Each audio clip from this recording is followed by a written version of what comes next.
micrófono.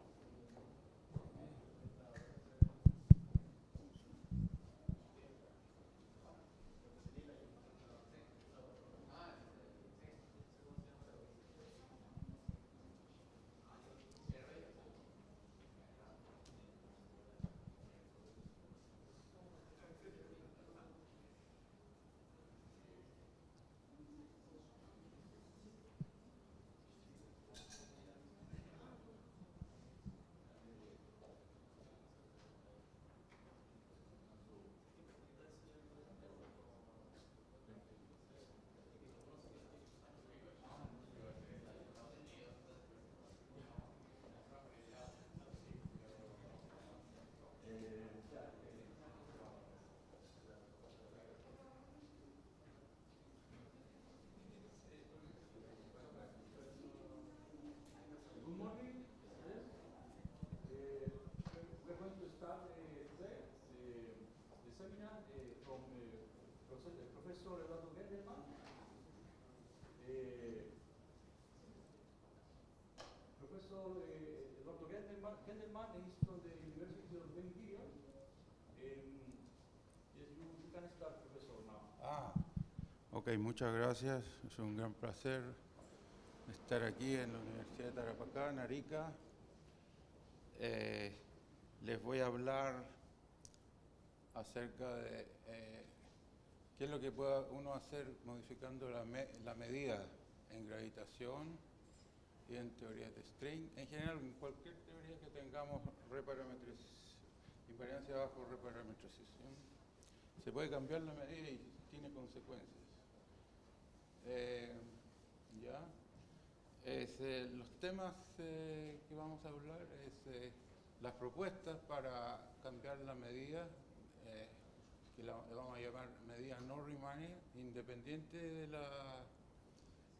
de la métrica, en la formulación de teoría gravitacional, cosmología y la construcción de teorías de string cuando la tensión es dinámica. Maybe I switch to English, right?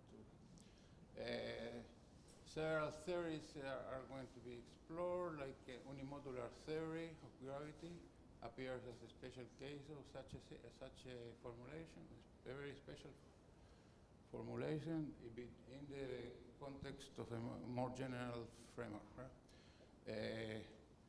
Construction of dark energy, dark matter models as a manifestation of a single entity, quintessential inflation, evolution, assisted dynamical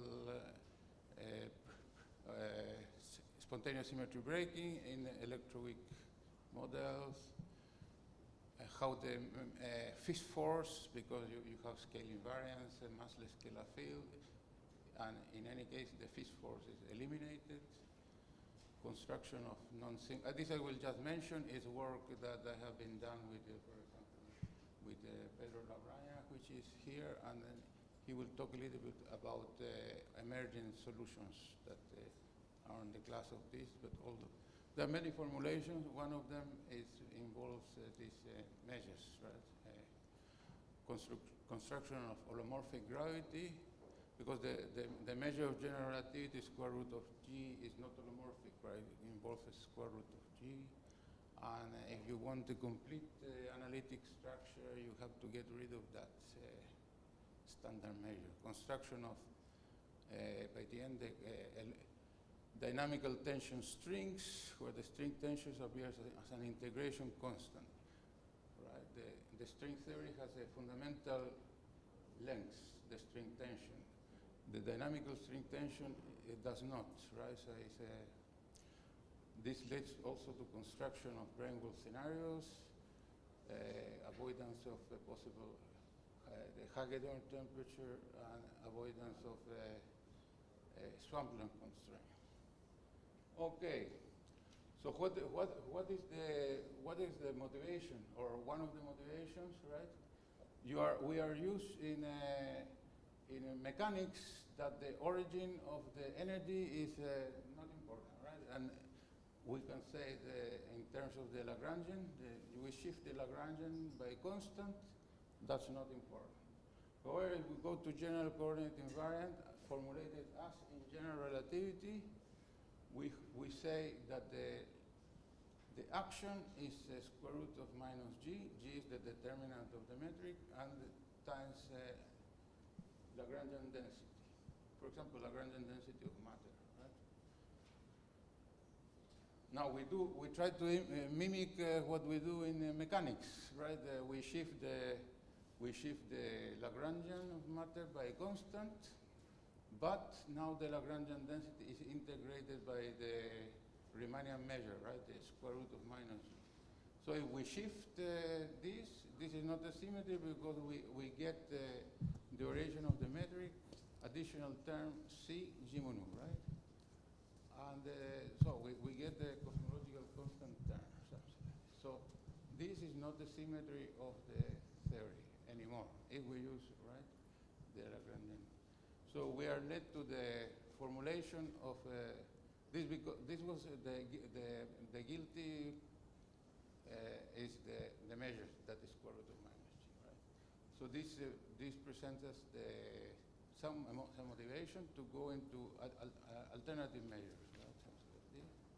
Well, this could be a symmetry, right? Something like that. So what is the extension of gravity following allowing non-Riemannian measures, right? So we integrate with some measure here, omega, right? And we introduce a d-index antisymmetric tensor, and then we get something like this, right? This has been, right, so volume density transforms like a scalar density. It's not a scalar, right? For example, we obtain the standard density in this way, right? It's the determinant of the Birkbein, and omega is the square root of minus. Instead of this, right, we can employ, for example, four index, four dimension 4 index in d-dimension d index, right? D minus 1 actually, right? Because what we do is consider a d minus 1 antisymmetric tensor and then consider the curl, the derivative of this, right? So we put the derivative here, right? And this, right? This is constructed with the Levi-Civita symbol, right? It's 0 and 1 and antisymmetric, right? So this measure, you see, is a total derivative of something. So now as we do the shift of the Lagrangian, adds a total derivative in the action. It's not it's a symmetry. Right? And then we could generalize and then put several measures, right? Several measures. A measure that multiplies R minus plus L1, and then other Lagrangians, and then add also the square root of minus g. If we do the equation of motion of this antisymmetric vector field, now we specialize to 4 dimensions, right? So we have a 3-dimensional, 3 index tensor here, right? When we go back to here, this is a 3 index, right? So we have 4 index altogether with the derivative.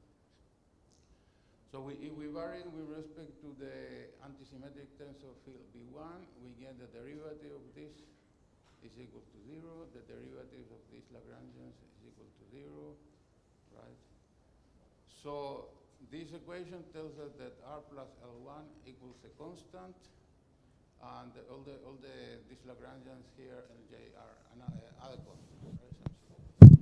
So there are free integration constants that do not appear in the Lagrangian, the original Lagrangian, right? So let's see, yeah. One feature of this modified measure theory, non-Riemannian measure fields, right, is that it's different if we do the first order formulation for the connection or second order formulation, right? In the first order formulation, we could see that the connection, the measure of this measure divided by square root of minus g, for example, is determined by a algebraic constraint. If we use the secondary formulation, this becomes a new scalar field. And then this, all derivatives of the scalar field, right, appears, right? So mostly we like the first order formulation, but we have studied also the second order formulation. Some examples, right? I promise you that, for example, formulation of unimodular theory, right, is equivalent to what the NO and Teitelbaum did. Right? We have this lambda is a dynamical variable, right? And if we vary with respect to this lambda, we get that this measure phi is equal to square root of minus, right? Is equal to square root of minus g, right? Vary with respect to lambda. If we vary with respect to phi, we get that this Lagrangian, that means lambda, is a constant. And so the cosmological constant, this is really the cosmological constant. This gives you gravity with a cosmological constant. But the cosmological constant is an arbitrary integration, like this m that we told you before. Another famous model that is, for example, is the Jacob-Teitelbaum gravity in 2 dimensions. In 2 dimensions, there is no general relativity, normal general relativity, but there is, for example, modified measure theory, which is, for example, the simplest thing you can do is Jacob-Teitelbaum theory. Jacob-Teitelbaum, what they say is curvature is a constant. So you can achieve this with the R and phi. Phi is the measure, right? The variation of the fields, so phi, for example, is like this, right? These are some gauge fields. We are in 2 dimensions, so the gauge field is one index. If we vary with respect to this gauge field, we get exactly that the curvature is a constant. So what is this was the idea of Jacob-Teitelbaum, and you can achieve this. This is exactly modified measure theory. Okay. There is a formulation of the modified measure theory in a different way. You assume that this is a measure, but you don't give a formula for it, right? Something like that. So you have a measure 1 multiplying this, measure j multiplying this, and all other measures.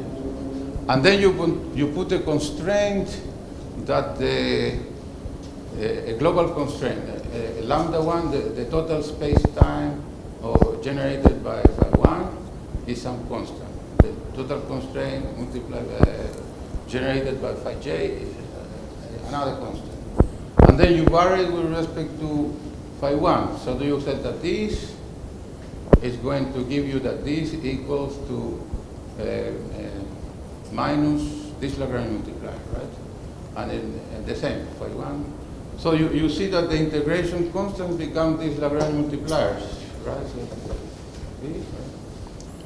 And this formulation, for example, was used in the famous central charge action or Perelman entropy flow.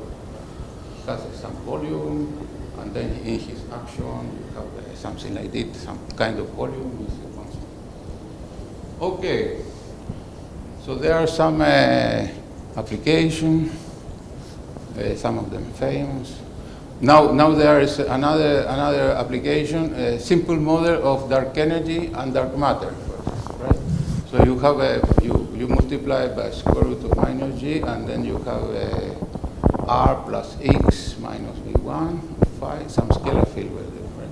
X is the kinetic term, right? Something of the scalar field. Right? Don't confuse the scalar field with the measure, right? The measure is capital phi, right?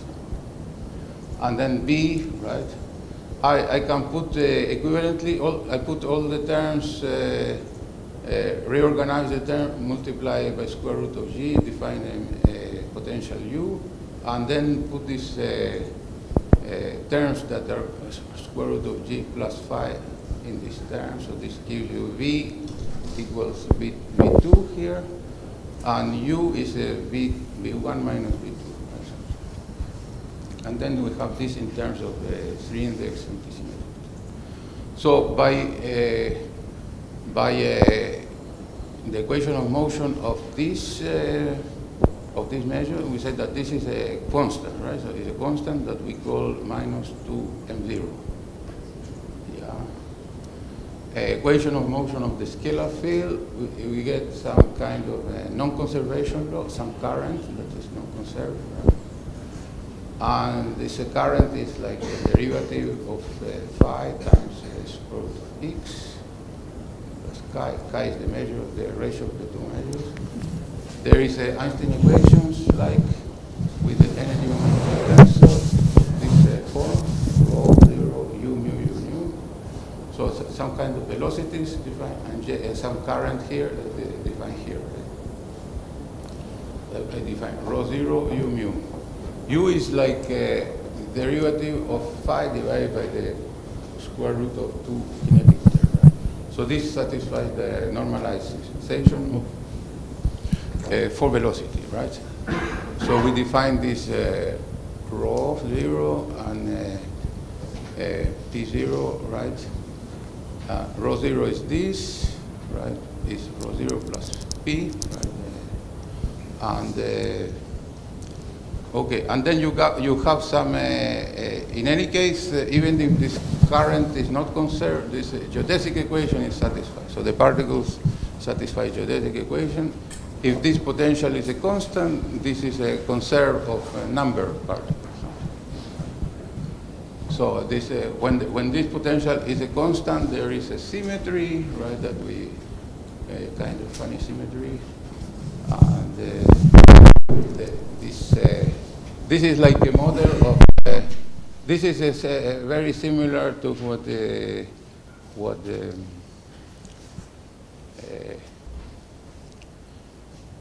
yeah, this is a model of there's no fundamental dark matter. The dark matter comes from scalar field.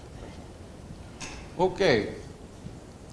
Now we have a model, for example, that you really put scalar fields there, right? You really put dust in the model, but we do everything in scalar.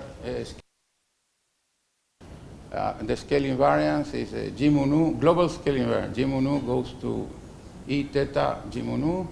The connection is invariant, right? And the scalar field is shifted, right? And then the measure is shifted like that. We have a part of gravity, a part from the scalar field, and a part from matter. And to make this 20 like a symmetry, you have to put exponentials of this scalar field, right? Something like this. So put this exponential. We can couple the kinetic term both to the measure and to the square root of minus g, and the potential, right? So it has to be like this, right? And this exponential coupled to some constant v1 and v2. And the Lagrangian and the matter is can couple also to phi and square root of minus g. And this Lagrangian has to have also multiplied by an Einstein exponential so that this scale symmetry is satisfied. We look now at the collection of particles at rest, right? So we define here this, right? The density of particles is by this, right? We write the action of the matter in terms of the density, right? We define the Einstein frame such that the equation of motion assume the Einstein form by this conformal transformation. In this terms of G mu nu bar, the connection becomes a Riemann, Christoffel symbol, right? Christoffel symbol. We define the density of particles in the Einstein frame, and we look at the Einstein-like equation. This is the Einstein tensor, and this is the T mu nu. Now we get some surprises. What are the surprises? This is okay. This is the density, right? It's multiplied by the ratio of the two measures and some constant here. The surprise is that this T00 is not such a big surprise. The surprise is that the particles produce pressure. This is anomalous, right? It's a non-canonical behavior. They produce pressure. And, well, you have this definition, delta equal this. The V effective that appears here is defined in this way. Once we go to the Einstein frame, equation of motion of a scalar field is this.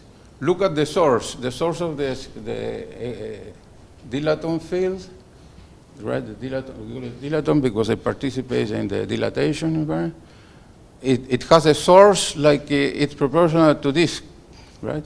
Notice that the pressure of the matter has the same factor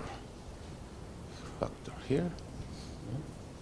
And there is a constraint, because I told you that the consistency of the equation of motion gives you constraint. And the source of the matter, if this is 0, you get to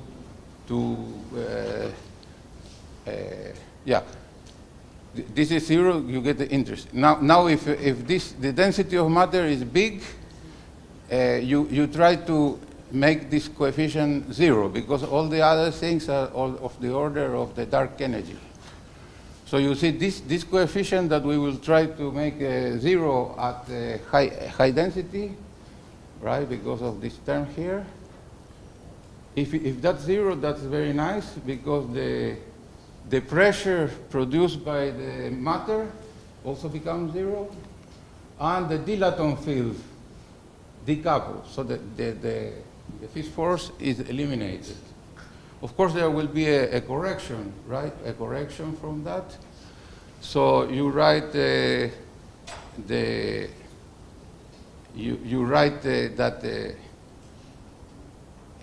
chi, this determined by this is 0. It will be this, right? And then there will be a correction. If you make a, so if that equation is exact, the Fish force is totally eliminated. If you calculate the correction to that, you see that the scalar field has a effective coupling, that is effectively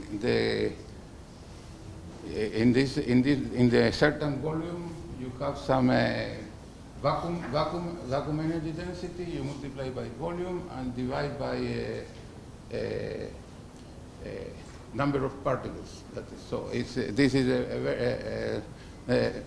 times the Planck mass. So this is a very small correction, right? Something like that. Okay, that's one application to scalar tensor theory, eliminating Fish force, right? If you have, if you eliminate, this is without matter, you have this just very simple structure, this potential, and then this equation of motion, right? And this constraint, for example, if you do Bg equals 0, you have a very simple solution, and the effective potential becomes a square of something like.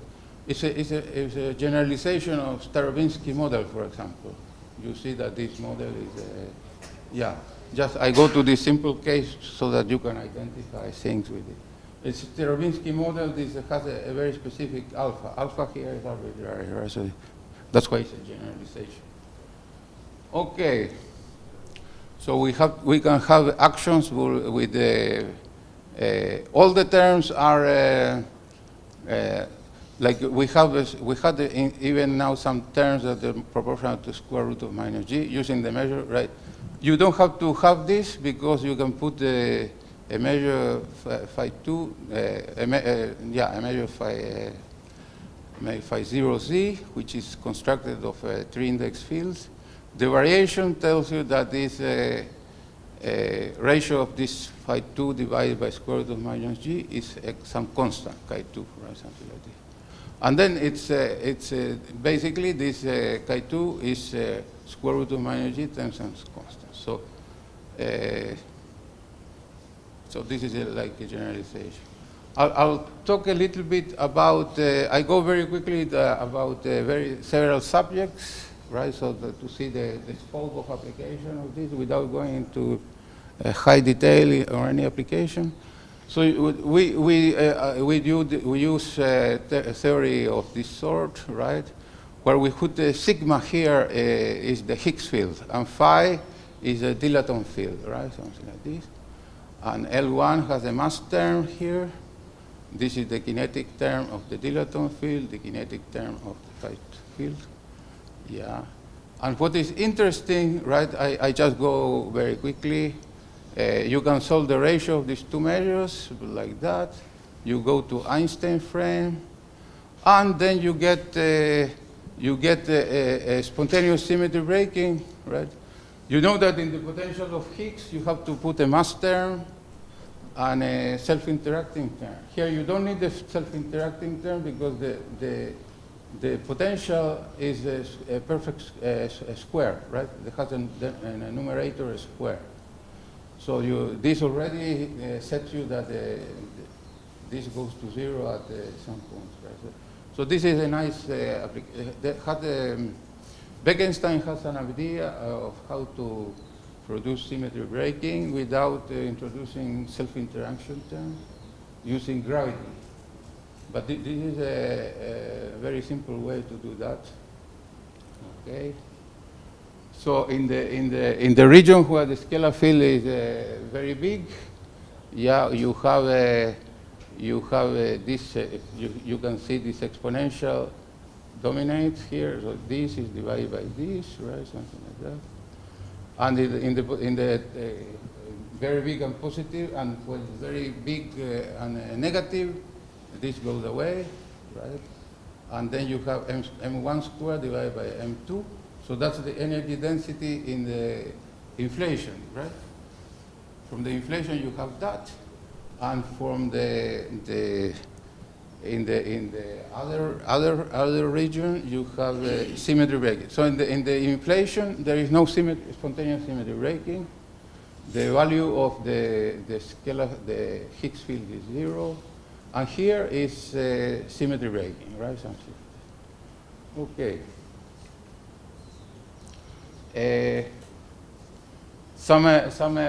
Now we forget about the Higgs field, right, with kinetic term, and then coupled to curvatures, kinetic term, and potential, and then this the kinetic term also with the appropriate exponential, so that everything is a scale invariance, right? And then this tells you that this measure 2 is proportional to square root of minus g, right? If we do the Einstein frame, right? I don't go through the details and some stuff like that. We get the inflaton potential of the. This is not just inflaton potential. This is it can take care of inflaton and inflaton and dark energy, right? Because I show you the shape of the potential. Is potential here is flat, so they have a inflation, right? And as we have worked out with Pedro Labrana, there is with the appropriate range of parameters, this emergent universe, right? Which is the solution is an Einstein universe, but stable, while the B parameter is in this range, right? So you have emergent universe, and then Pedro did a very nice simulation. The universe goes from emergent to inflation here, and then it goes into dark energy. There is you have to put here appropriate curvaton fields to make the reheating and all that stuff. This can be done. We did with Pedro and Ramon Herrera. Okay. Yeah, so we can put also, you see, epsilon r squared term here, right? This, and then this measure here, 1 and 2, as I said, right? Yeah, but this is the r squared term in first order formulation, not in second order formulation. In second order formulation, it was formulated by Starobinsky. They are not equivalent. Yeah. And then we do now, the last thing we have done is models with two scalar fields, right? That's why I was interested very much in. Giovanni was talking also multi-scalar field theories, right? And you have a scalar field L1, a scalar field L2 with a joint potential, right? Phi 1 and phi 2. And the scalar fields have exponential forms, right? Something like this, right? And we have L1 can go to L1 plus constant, L2 goes to L plus I constant, right? And this is symmetry. And the effective Lagrangian is some coefficient that depends on phi 1 and phi 2, kinetic term of 1, so another coefficient terms kinetic term of 2, kinetic term of 1 square, kinetic term of 2 square, cross terms, and total effective. There are some forms for this, right? Something like this, complicated. In asymptotic regions, it's simple, right? Something like this, right? Something like that. And but I'm going to focus on the total effective potential, right? So the total effective potential is B plus M1 minus M1 divided by this, which is this one. So the interesting thing here is that if you go to phi 1 goes to infinity, or phi 2 goes to infinity, or phi 1 and phi 2 going to plus infinity, you have three flat regions, right? You can see here one flat region, another flat region here, and another flat region here. So we can fall into this flat region here, and then go into the other flat regions. So this we are doing also with Pedro to exploit this with right transitions to one flat region to the others, to bubbles, to all kinds of transitions. But we have here the possibility of inflation, right? Early dark energy and late dark energy, right? The equations are like this. The asymptotic forms are like this. When this scalar field goes to minus infinity, we have this constant. And these coefficients of the k essence terms are like that. Right? When phi 2 is when phi 2 is another constant, these coefficients are like that. And then we have another constant, right? And then when when the phi 1 and phi 2 are very large, we have another constant. So we have three flat regions and the possibility of three vacuums, and we have in the inflation region, for example, the scalar field follows a straight line. Right? There is a sector of the scalar field that is inert, and the other sector that is evolving, right? This is like Manov was saying that in some multi-field scalars, right, theories, some sector of the scalars are inert and some sector. And this is exactly what happened here. The scalar field that is dynamical is the one that transforms on the scale invariant, and the other one is inert. Okay, so we just look at the values of the scalar fields. And, the roles of the scalar fields are, in some papers we take one of the vacuum as as inflation, and sometimes we take another vacuum, right? And then we look also at the possibility of non-singular emergent solution, right? If we look at the cosmology, of course, the rho is like that, right? and the P is like that, right? This term is the same.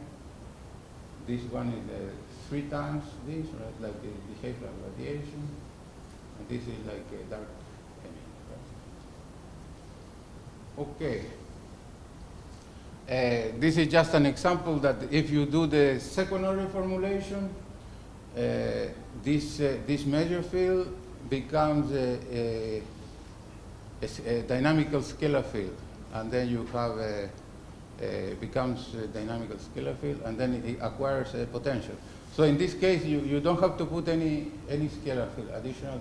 The measure field itself is the scalar field. In the first order formulation, you cannot do that because the measure fields are non-dynamical, right? Yeah, and then you can calculate all the inflation parameters and all that stuff. Yeah. Another application is the square root of minus g is bad for analytic properties, right? Because it has the branch cut, all kinds of things, right? But we can replace this one by measure phi, right? And it's not a square root of g, right? Something like that. And but we want a constraint that fixes not the measure phi, the alternative measure divided by square root of minus g, because it's not analytic. So you want a constraint that fixes phi square, omega square divided by minus g, right? This is analytic. So we do a measure field, right? Something phi omega divided times r minus r plus L. Then phi square divided by square root g, right? And then you get this as a constraint, and then you have a plus minus. So you are obliged in the holomorphic theory to have both measures, positive and negative, right? Something like that. Okay, just the equations of motion, they work out with the cosmological constant, which is an integration constant. Okay, and now I go to how I'm doing with the time, or let's see, where is it? Well, okay, time is okay? Or? Yeah. So the last subject of talk, so I go through many talks, right? Many subjects. So the string theory, because I don't know string theory too much, but I know how to do this stuff, and what is this stuff, you change the measure, right? And this is why you don't have to know anything in particular, because everything depends on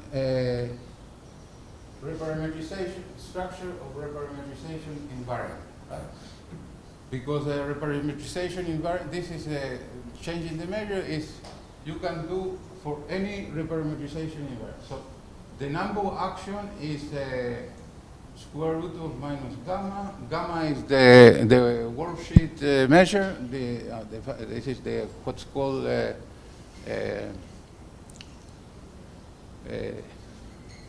Polyakov action, right? Gamma is the determinant of gamma AB. G mu nu is the metric of embedding space, right? And T is string tension. It's a dimensionful scale introduced in the theory by hand, right? So now square root of gamma is in the two-dimensional worldsheet, right? And then instead of square root of minus phi, we define with two scalar fields, right? Instead of using antisymmetric, well, the other one, we use in this paper, we use two scalar fields, and then phi A is derivative on the phi A and B are the coordinates in the string, right? Mu represents the coordinates in the embedding space, right? Something like that. So you see this is also metric independent because we are using just the epsilon symbol, which is just a 0 and 1. Epsilon ij is epsilon in scalar field, right? Scalar field space, right? So this is metric independent, right? Something like this. And in order to have a consistent theory, we have to add this term, epsilon ib divided by square root of g FAB, right? Where FAB is the derivative of some gauge field that lives in the string. So this is our theory, right? If we do the variation with respect to the measure, right, we have that the Lagrangian is equal to a constant, right? As we did, right? We have an equation like that.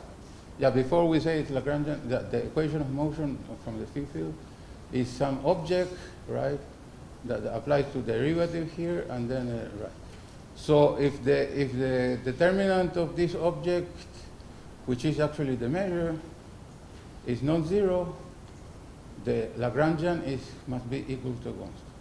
If I do the variation with respect to gamma ib, we get that this object here, right, is like a tensor, energy momentum tensor, is equal to 0. If I contract this equation and compare to this, right, or if I solve this equation for this object here and put here, and then I take the trace, I get that m equals automatically 0. And then this gives us the Polyakov equations automatically. And if I do the variation with respect to the gauge fields, I get, you see here the variation with respect to the gauge fields here. I get that the phi divided by square root of minus g, the derivative of this is equal to 0. That means that the phi divided by square root of minus gamma is equal to t. So if I replace phi, I get the phi equals t and square root of gamma. T is an arbitrary constant, and it's the tension of the worksheet. Right? But this tension is now a constant, right? So we have the idea also to how to make this tension variable. So we call this, we introduce what we call the tension field, right? The tension field. And so you have to put the current into the couples to the gauge field. So now the equation of motion of the gauge field is equal to this, right? So you see yeah. So now we introduce a scalar field that define this current in terms of the scalar field that lives in the bulk, right? Something like this.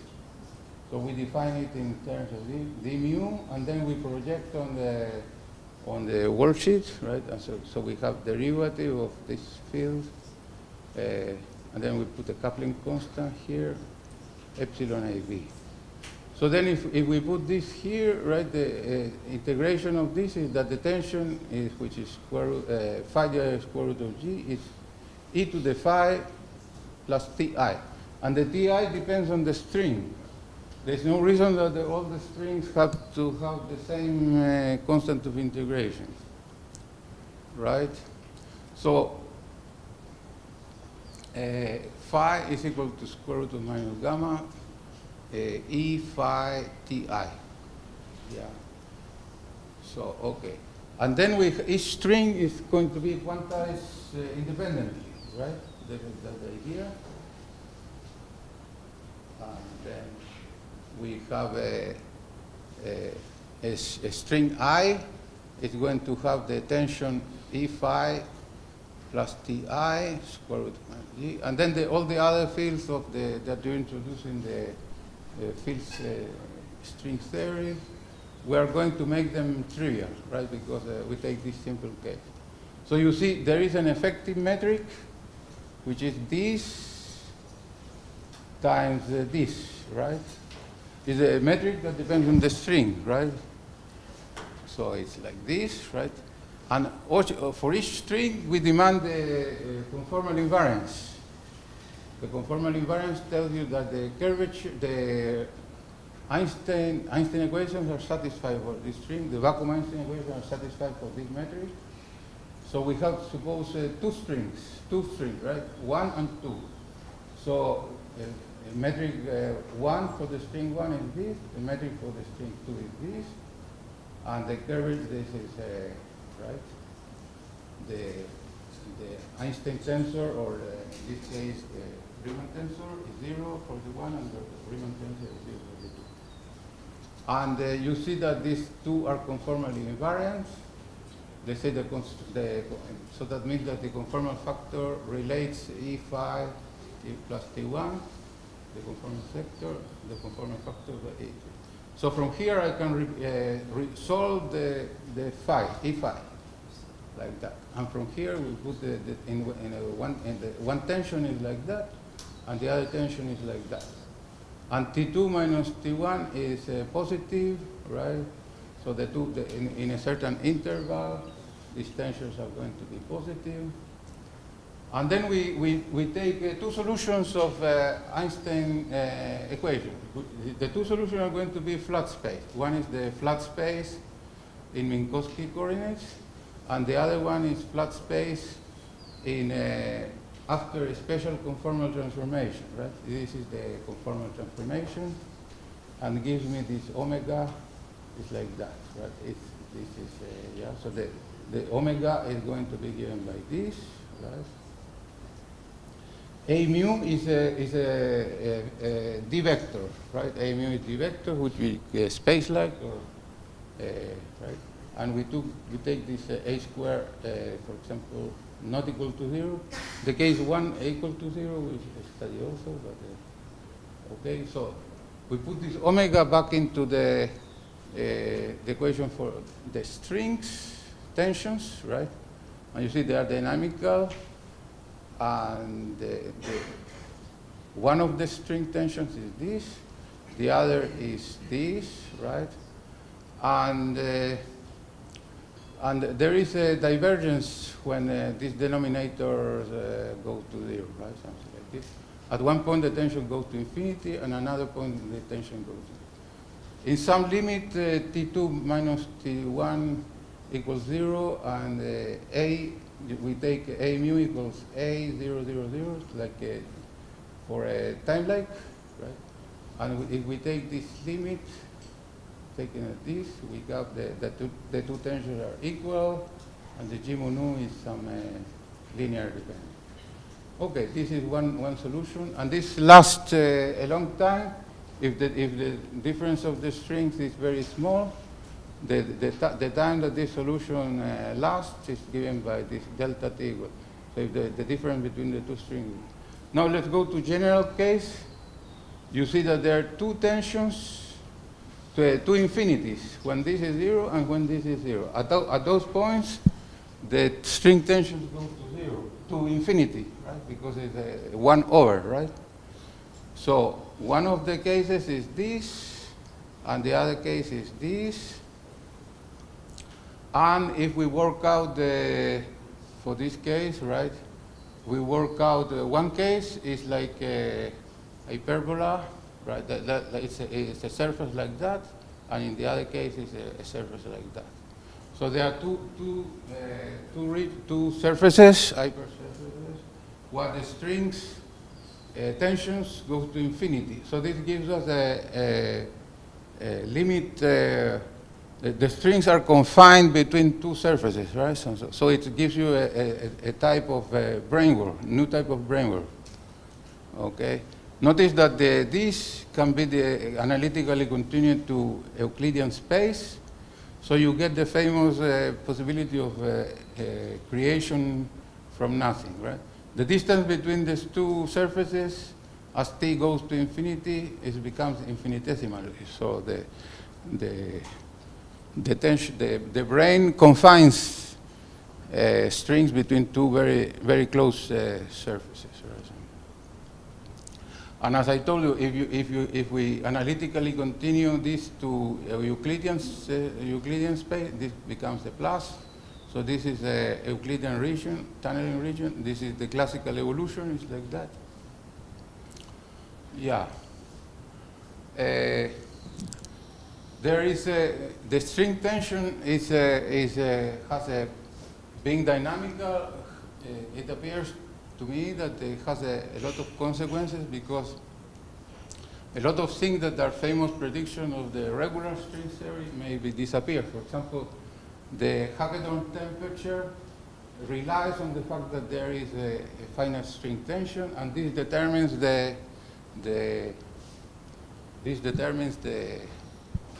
maximum temperature that string can have. This is a kind of anomalous, I don't know, I don't like this much, this result. Some guy, Andreev, says that to get a good theory for the strong interaction, you have to allow for types of strings being generated as you raise the temperature. And then you get, right. So he has something similar, but not exactly the same what I have. Now we do about the swampland. Very exciting to go against the crowds, say this is a swampland. But can dynamical string tension recover the sample? Everything what they are trying to do is constraint theory. So I want to free the theory. And then all the constraints I want to, right? So they say that first there is a conjecture, the requirement in inflation, you cannot have a Transplanckian, the scalar field cannot go into Transplanckian delta, right? The delta cannot be Transplanckian. Delta phi divided by Planck mass smaller than something order 1.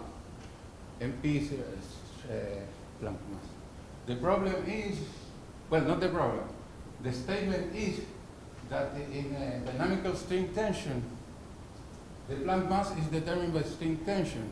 And as we have seen, and then I also have other example, string tension can go to infinity. So dynamical string tension can go to infinity. So this constraint becomes meaningless, right? Something like this. So I think we should go away with this, avoid this. Then the similar constraints according to the derivative of the potential has to be bigger than something. And this has been a big problem. There's everybody that work on it, well, people that work with these things, they get into big trouble. It doesn't work really. This is a too strong constraint. But if you say, oh, the regular string theory is not the right one. The right one is the dynamical string tension.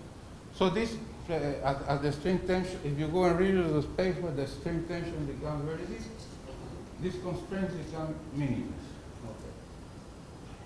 So, why is this interesting? Well, something a little bit more mathematical. What is the meaning of string tension going to infinity? Is if you have a certain string tension, right? You are breaking some scale symmetry. It's not the scale symmetry of the conformal symmetry. This is not. There is what's called a target space scale symmetry that we have in the dynamical string tension. G mu nu, right, is the target metric going on omega G mu nu. I'm sorry, I have to read. The gauge fields in it goes to omega G mu nu, omega A, and the measure goes to omega minus 1. And the tension field transforms like that, right? So you have when the tension is infinity, the tension transforms by a factor of gamma, but the infinity is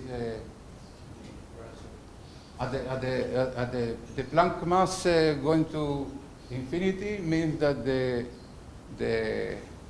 Newton constant is 0. So this is similar to the model of Z, for example, of induced gravity. The Newton constant is determined by expectation value of scalar field. In the true vacuum, the Newton constant is 0. And the Newton constant becomes generated only after scale symmetry. So, okay, so we expect some differences with the last thing then is that we expect some differences the theory has to be explored quite a bit, but we expect some differences with the regular string theory. We want to go into the direction that all these Swampland constraints are going to go. Okay, so that's.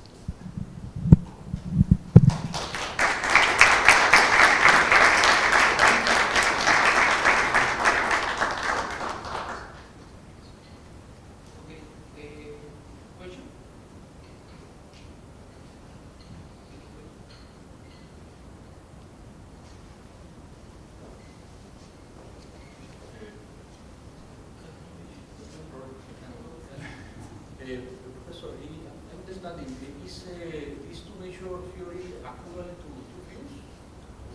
Yeah, I studied, well, changing the measure applies to any reparametrization invariant theory. So I did it for gravity, for field theory, say, but the same thing is applicable to string theory because it's the same structure, right? And in the gravity, as you saw, like you can have a unimodular theory, for example, when you formulate the regular formulation of unimodular theory is non-generic variant. You say that the determinant of G is a constant, but this is not necessary. You can do like in NO static formulation. Generally coordinate invariant, and it becomes a modified measure. And then we have other example, model of dark matter, model of Kennedy, model of all kinds of models that I explained, emergent universes. So that was the gravitational thing. And then the string theory gives you like in modified measure in gravity you can have a floating cosmological constant. Here you can have in string theory you can have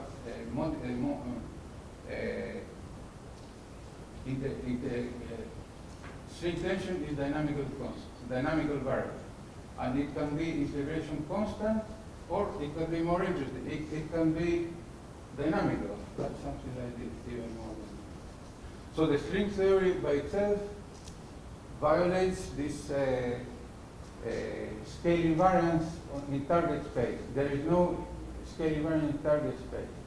Here there is a scale invariance in target space. Because the conformal invariance on the string sheet allows you to put the dimensionful parameter, the string tension. But this one is the dynamical string theory is scale invariant. Global scale invariant in target space, and still we will demand the conformal invariance in worksheet. So we say the dynamical string tension being dynamical is same thing as the Newton constant being or Planck scale being dynamic. So all these Swampland constraints, there is no reason that they will survive in a dynamical string space. And from the phenomenological point of view, they have not been very successful. People like they are doing primordial black holes. They like the super flat potential. It is totally excluded in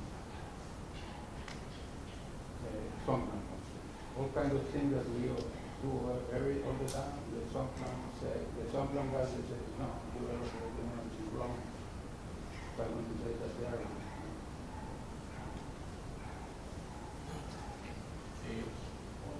Another question, Professor. Is it possible to satisfy the normal conditions in this theory, for example, to have inflation?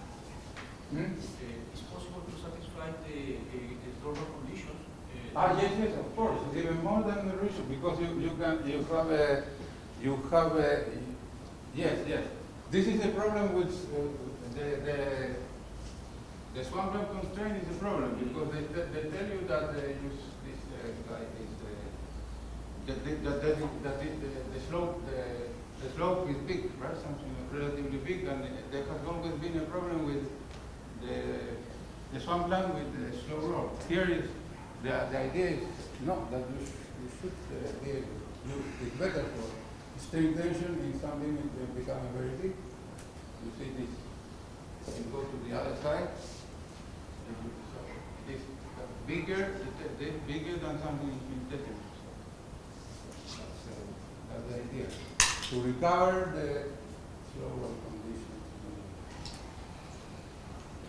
And when I do in the field theory, it was always perfect. You saw that we have always these perfectly flat regions. So those theories cannot come from the regular string theory. Because the regular string theory, if what they do in the swampland is what is right, they have this trouble. You cannot have such a flat theory. They cannot have a decision space until the city. Unfortunately. But for example, can we have the inflation only with two measures, but the inflation field? Yeah. No, I had one of the examples was like and it depends where you have, if you have first order formulation or second order formulation. Because in the second order formulation already the measure 5 divided by square root of minus g gives you a scalar field. If you have a first order formulation, the measure 5 divided by square root of g is determined by an algebraic constraint, and then you put this constraint back into the equation of motion. And then you get a nice theory that we have studied with Pedro, you have the emerging universe, and then inflation, and then dark energy. Or you can have two regions, inflation, and two regions for dark energy, early dark energy and late dark energy.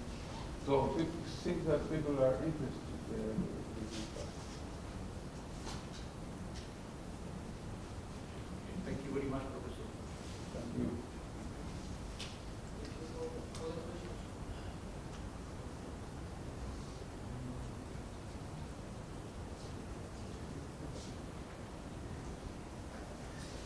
So there are some kind of extension of the dark matter. So what would you have some kind of dark matter? Yes. To make the dark matter.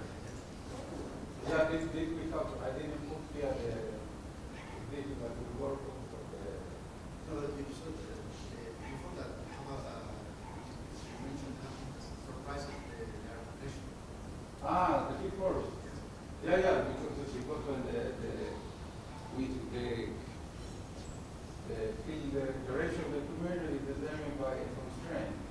If we solve the constraint where the density of matter is high, when we put this into the equation, energy momentum tensor, the pressure of the dark matter, or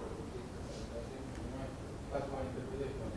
The pressure of the dust becomes zero, and also if we put it into the source of the dark the dust produces the source for the scalar field. The source becomes zero. There is no solid. You eliminate the fifth force. So this is a way to eliminate the theory with the scaling variance. But the scaling variance is continuously growing because of this integration constant. They break the scaling variance, but it still eliminates the fifth force.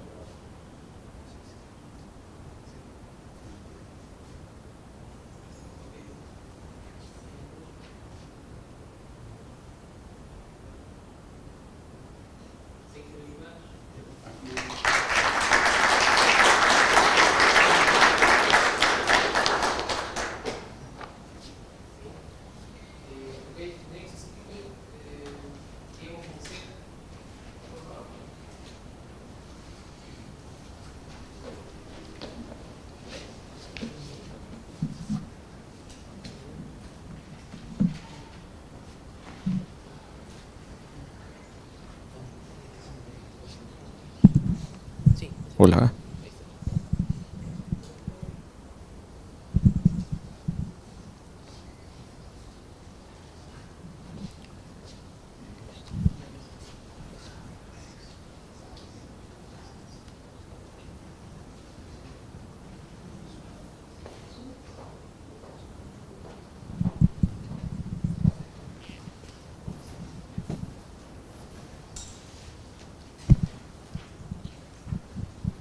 Okay, thank you so much. It is a pleasure to be here, and initially I want to express my gratitude to the organizers for giving me this opportunity.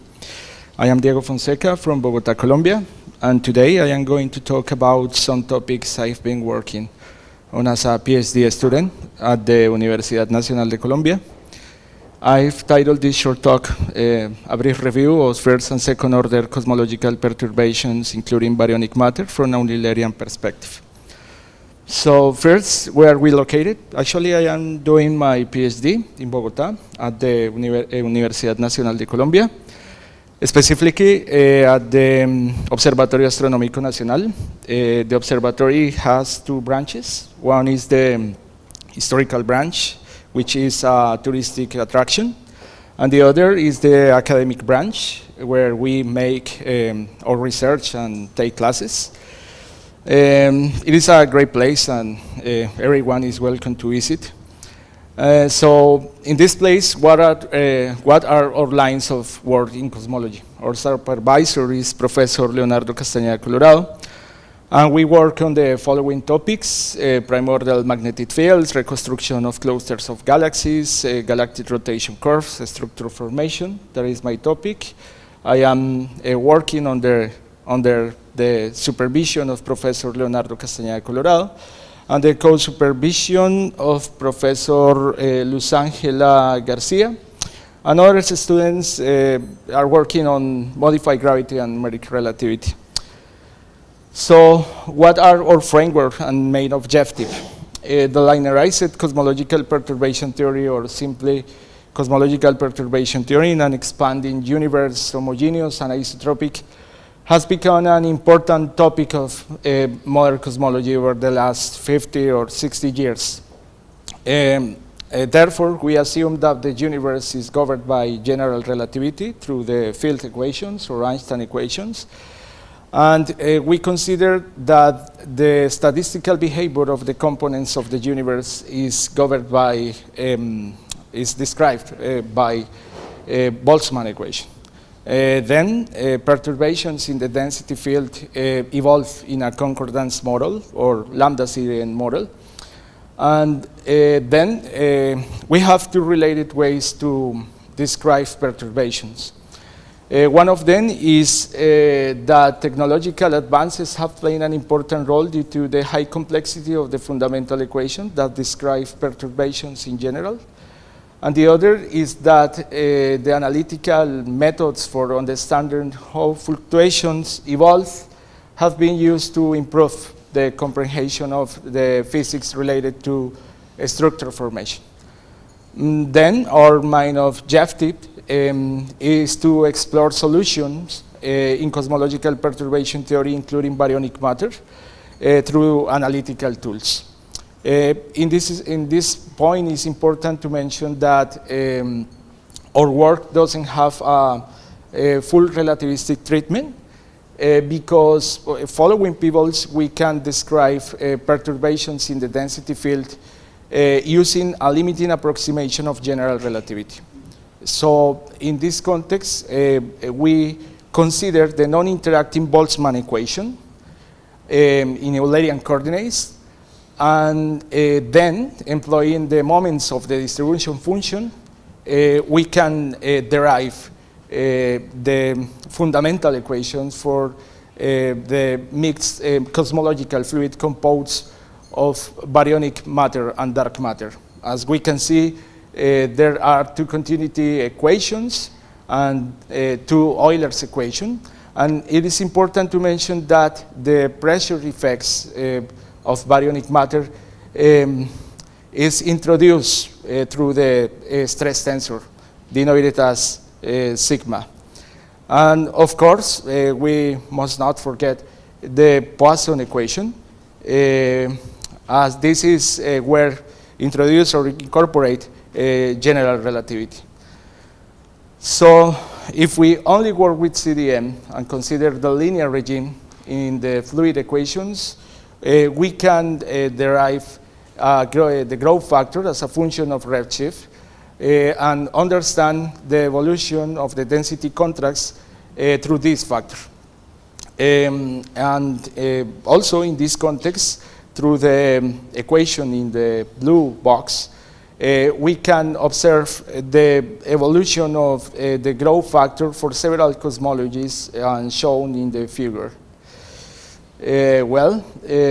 Working with baryonic matter through the stress tensor and considering a mixed fluid with contributions from baryonic matter and dark matter in the linear regime in real space, as shown in the orange box, and then taking these expressions into Fourier space, we can derive an equation that describes perturbations in the density field as seen in the last equation, where we have introduced the characteristic Jeans scale.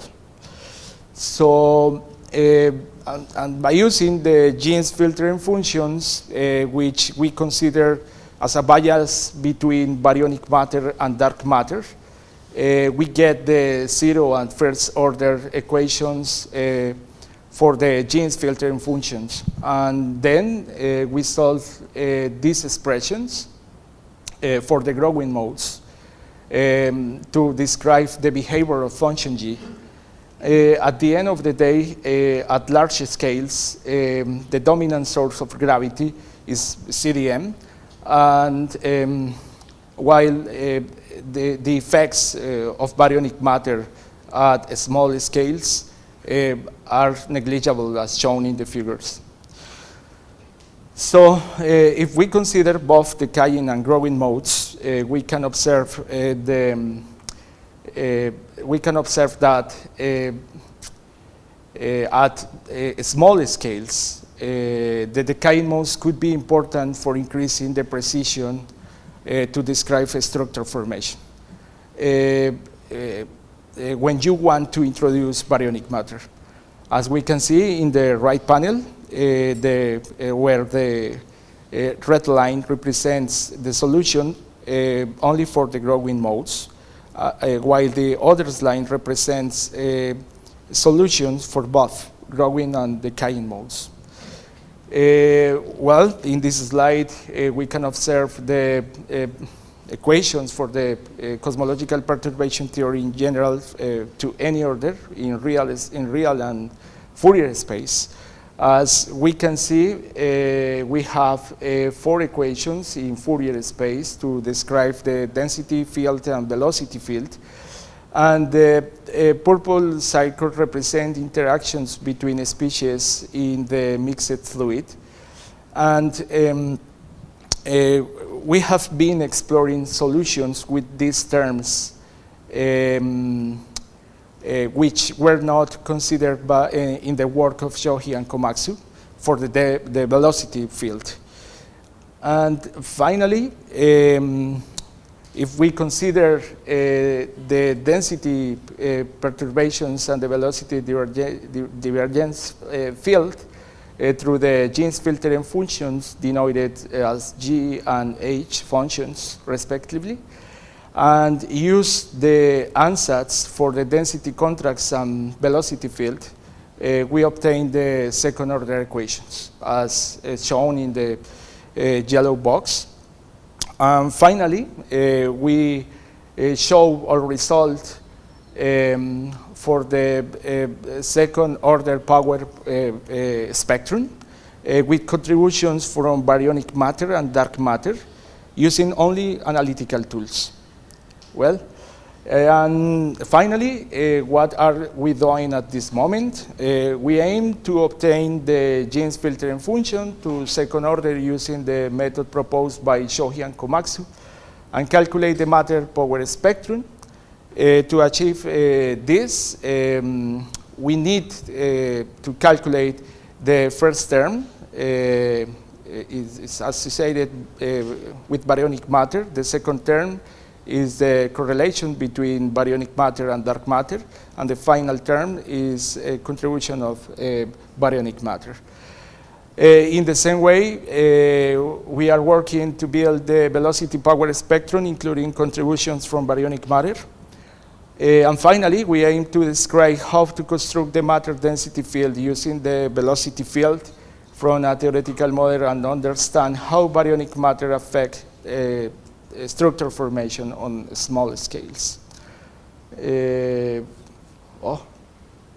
Okay, thank you so much.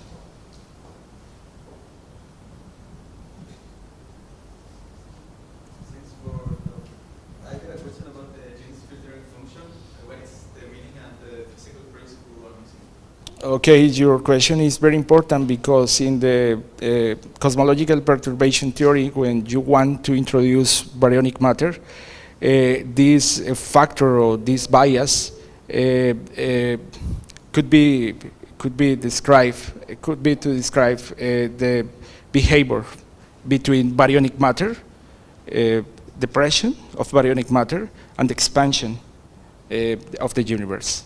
And then is a characteristic scale where the effects between baryonic matter and dark matter is maybe equality in these effects. So it tries to filter based on scale. Sorry? It tries to filter based on scale.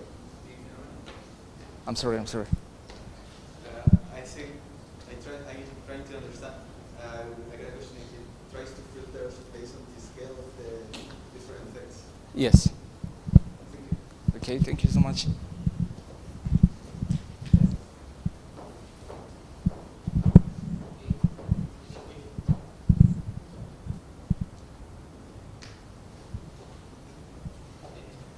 Thank you.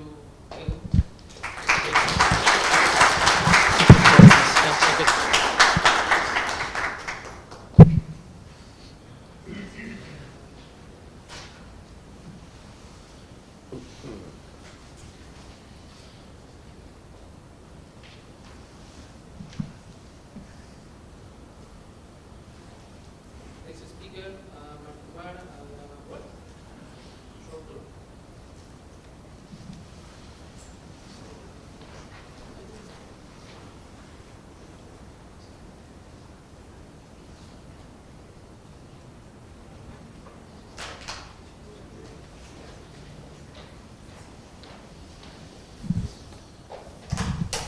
Lo debería estar escuchando. Sí. Ok. ¿Pero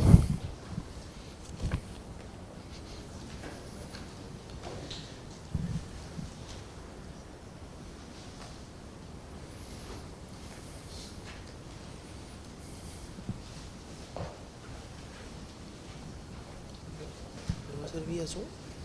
¿Lo va a ser vía Zoom? Sí, vía Zoom. Ah, ok.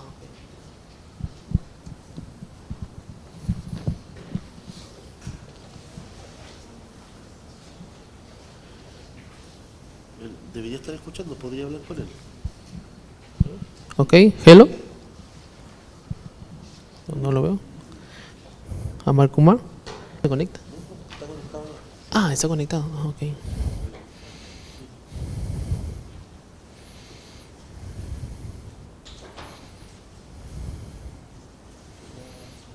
usted habla, me puede escuchar. Ok. Next speaker, Amar Kumar. Ah, hello. Sí. Bajito se escucha. Baja.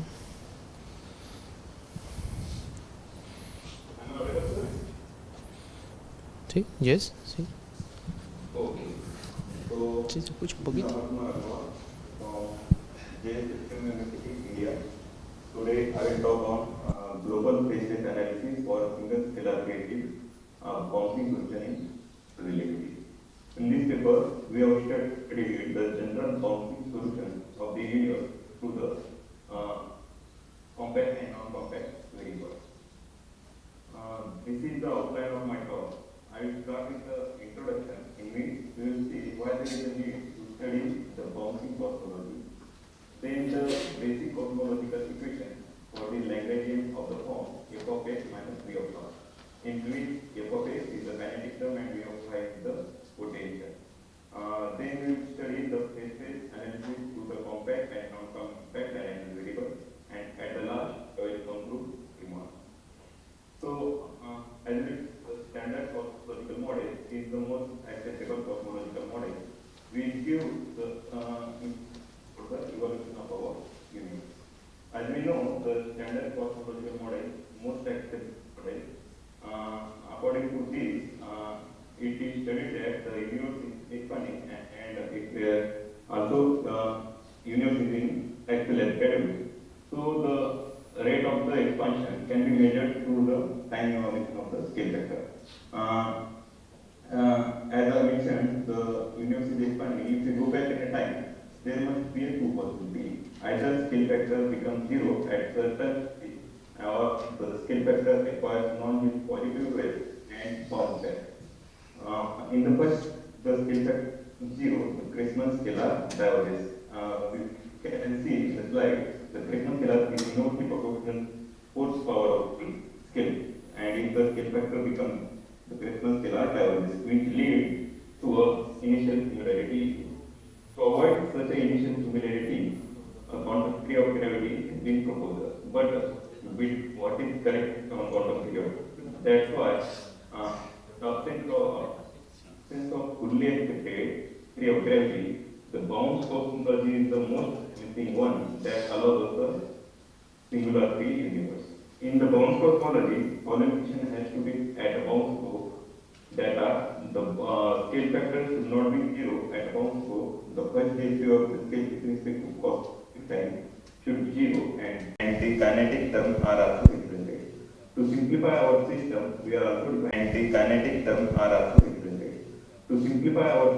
we are also defining the auxiliary variables that are represented in equation 9. Now the time variable of the phase space is at equation 10.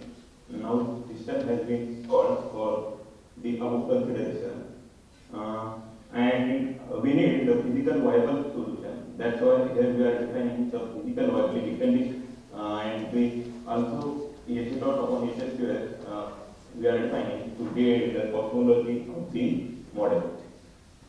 Now, as the first case, we are considering the term as a linear model and potential term the power law model, for which the auxiliary variable and the system has been defined. In the chart, we have put in the critical points and the existence condition with the physical viability. As we can see, we are getting only two critical points. In the bouncing cosmology, it has observed that if we need bouncing solution, the trajectory should move from the negative x value to positive x. But this graph, we can see that there is no any trajectory which is through this process from negative x to x. That means we are not able to get the bounce solution in this condition while we are getting all the recollecting solution. So we are thinking to get the bouncing solution in the infinite domain. That's why we have refined our dynamic variable at compact dynamic variable, and we got the system which is represented. Now for this system, again we have found the physical viability condition, and from this 21 condition, we can see that the x bar square is greater than or equal to 1. That means x bar equal to 0 does not belong to our physical viable region. That means if we are considering canonical scalar field, we are unable to get the bounce solution. While if you are considering non-canonical scalar field, the condition is given in equation 23. Now for this condition, we have again studied the critical points, distance condition and the physical viability condition for the critical point. And after that, we got the stability condition for this point, and we have seen that for some initial conditions with some parametric value, we can get the bound solution for this considered kinetic term, potential term. So this initial condition, we have plotted two 3D plot in which we have considered n equal to +4 and -4. As you can see, all the trajectories are moving from bounce behavior in the compact domain. And now, the second case, we have considered the power law kinetic term. And here also, we have found the system, then the critical point, existence condition, physical viability, and then the stability of this critical point. As we can see, the range for the m and n has been mentioned in the table. And for that, we have again plotted the 3D plots for this system of equations, and we got some bouncing trajectories that that are satisfied with the approximation solution. That means initial conditions are taken. Now come to the concluding part. In this paper, we have studied the generic bound solution for the universe through the compact and non-compact dynamical variable. As a first example, we have considered the non-compact dynamical variable, and we have seen that there is no possible bound solution in the non-compact dynamical variable. Then, as a second case, we have considered f of x as a linear model, and for that, the parametric value has been given to get the generic bound solution. Then we have considered the f of x as a power law model, and v of x as a also power potential is also a power law model, and for which the range for the m and n has been defined in this slide. I would like to mention that this compact phase analysis can be extended in the modified gravity like FR, FRT, and many. Thank you. Okay, thank you. Okay, any question?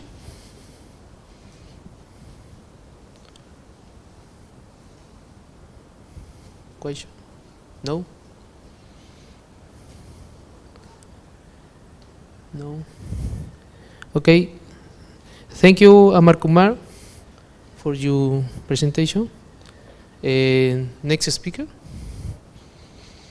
Lokesh.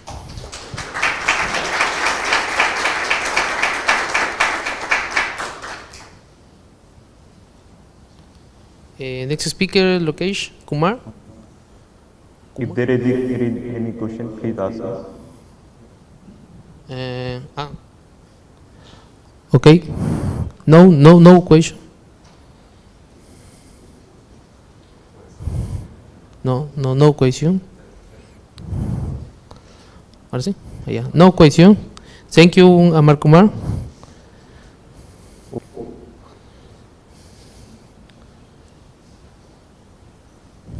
Next speaker, Lokesh. Yeah, this is Lokesh. Okay. Short talk. Uy. Lokesh. Yeah. So, can you see my screen? Yes. Okay, thank you. So, good morning. First of all, I am very thankful to the organizing committee for giving this opportunity to present my work. So, I am Lokesh Kumar, a PhD student from Department of Mathematics, BITS Pilani, Hyderabad campus, India. And I have done this work with my PhD supervisor, Professor B. Mishra, and my colleague, Kanika Gandhi. So basically, I will talk about the attractor behavior of f of t modified gravity at the both background and perturbation level. And basically, I will talk about the dynamical system analysis FOP gravity at both background and perturbation level. So these are topic outlines of my presentation. First, I will talk about, in this section, in the introduction section, I will talk about the GR and its modification and what issues are there in the present time. Then I will come to the mathematical formalism for teleparallel equivalent to GR and specifically F of T gravity. Then I will come to the diagram framework in F of T gravity. And finally, I will talk about outcome of the study. So Einstein published his general theory of relativity in 1915 and redefines Newton's law of gravitation. So GR explained many cosmological phenomena successfully, but it was shortcomings like dark matter and dark energy and inflation.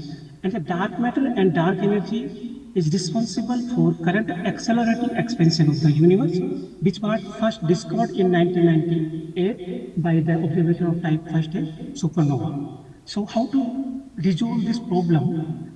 How to resolve the dark matter and dark energy problem? So there are essentially two approaches. That is either to modify the matter part or modify the geometry part in the Einstein general field equation. If we modify in the geometrical part in the Einstein general field equation, then we will get different theories of gravity. And one of them is F of T gravity. F of T gravity is generalized of the teleparallel equivalent of GR, and this gravity is formulated in terms of the tethered field and the corresponding torsor tensor, which is the antisymmetric part of Itch-Bock connection. In GR, we have used the Lewis-Hita connection, but in the teleparallel gravity, the Lewis-Hita connection is replaced by the Itch-Bock connection. So in this work, we have studied the dynamical system framework in F of T gravity. So what is dynamical system analysis and cosmology? So dynamic system analysis is a mathematical theory.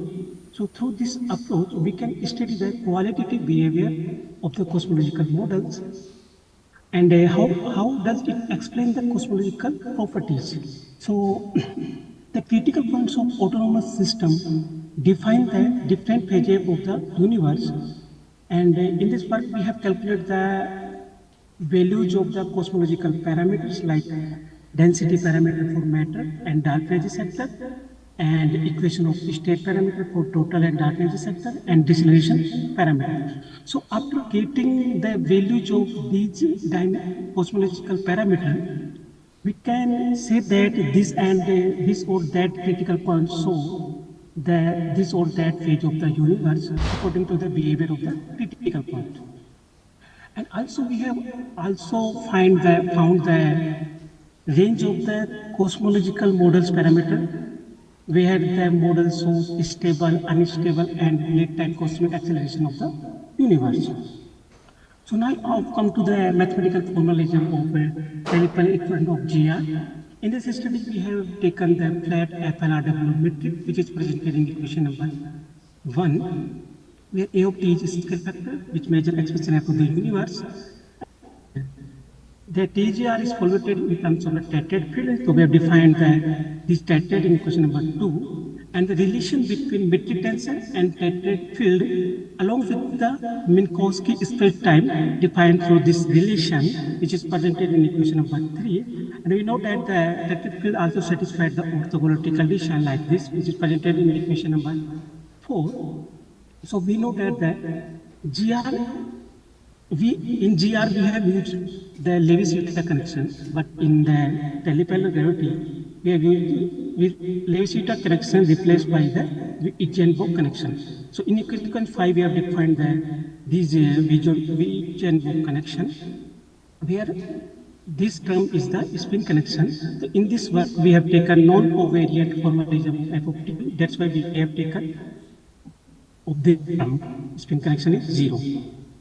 So that's why in equation 6 we have defined the torsion tensor, which is antisymmetric part of the Itch-Bock connection, and after that the equation number 6 7, 8, and 9 presented the torsion scalar, superpotential term, and contortion tangent, which I used to define the general field equation of f of t gravity. So the action formula f of t gravity presented in equation number 10.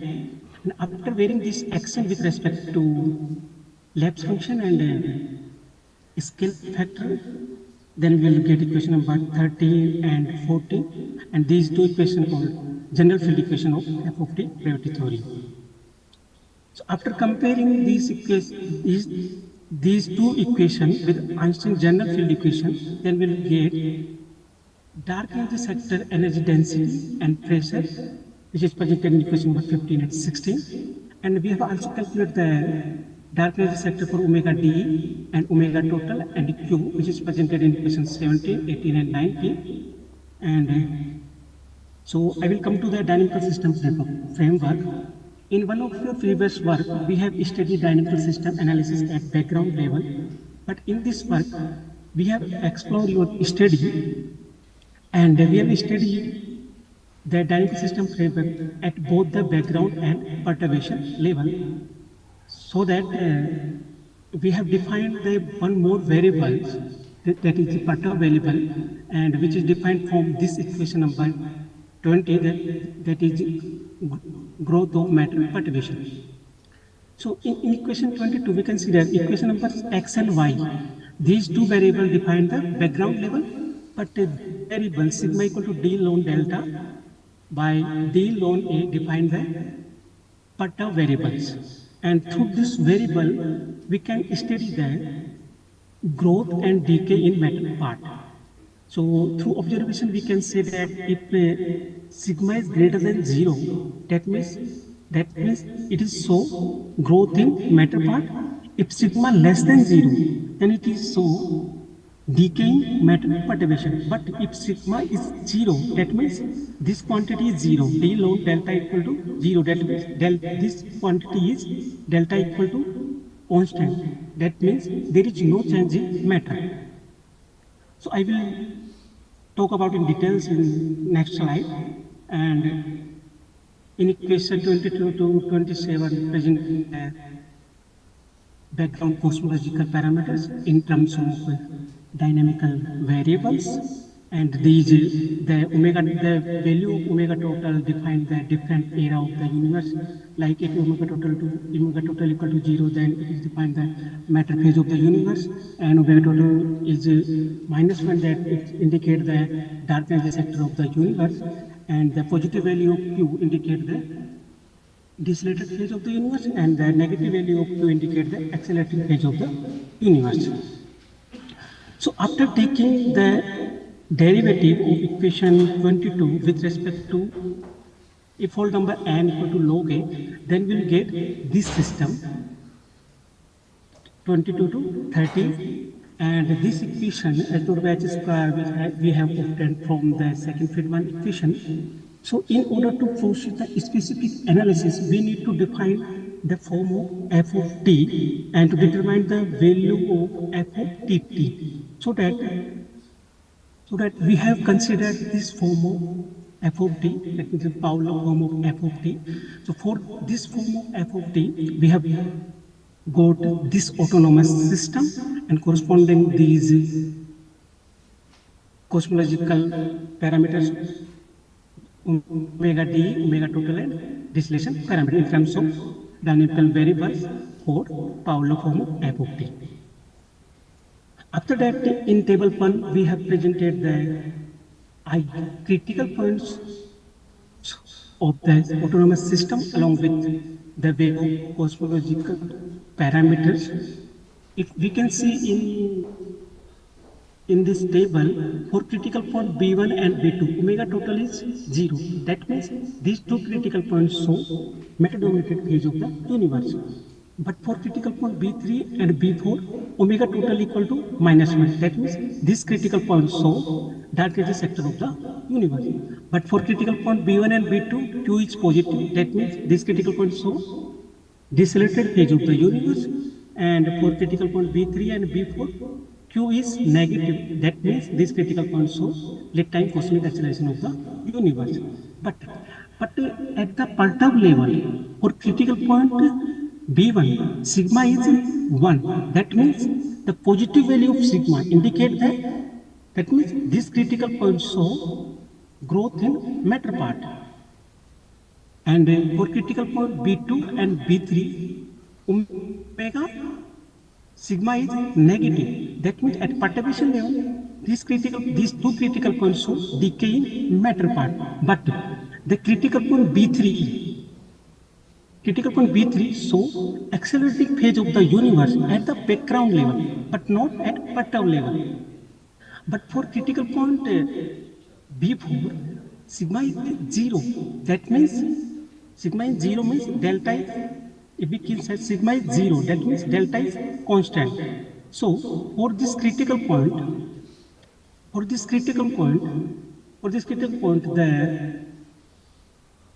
the accelerated phase of the universe at both background level and also perturb level. Because sigma equal to 0, that means there is no change in matter part.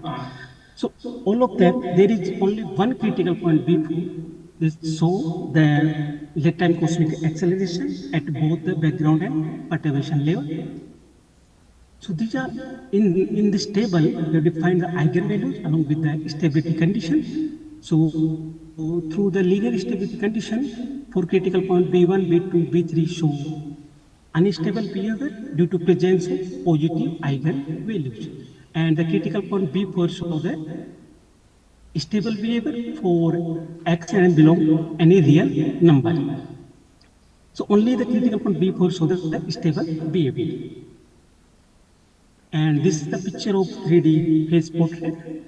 And in this picture, the trajectory show a path of matter-dominated unstable critical points to stable critical point B4, like B2 to B1 and B1 to B4. But this trajectory goes unstable to stable critical point. Then in this picture, we have shown the evolution of the density parameters of matter and dark energy sector, along with the equation of state parameter for dark energy sector and total. So at early time, we can see that the omega m is 1 and omega total is 0. That means early time show the matter dominant phase of the universe.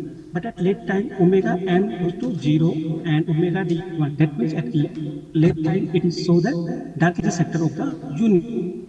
And in this picture, we have shown the evolution of the deceleration parameter, and it shows the transition from deceleration acceleration phase, and the transition point is z equal to 0.6. And also we have taken the present value of the deceleration parameter, which is 0.62, and which is compatible with the present Planck results. And so I'll come to the outcome of the study. Present we have performed a combined dynamical system analysis of both background and perturbation level. We utilize the dynamical variables together with the equation of motion are then used to derive the system of autonomous equation which express the behavior of the model in phase space. And for the critical point in the de-Sitter phase, both the dark energy and total universe is -1, which comes the accelerating model with the lambda-like behavior for the cosmological models. And also we have obtained the present value of the matter and dark energy density parameter, which is omega m is around 0.3 and omega d is 0.7, and it fits the descent suggestion for cosmological observation for both models. So thank you for your attention, and this is the end of my presentation.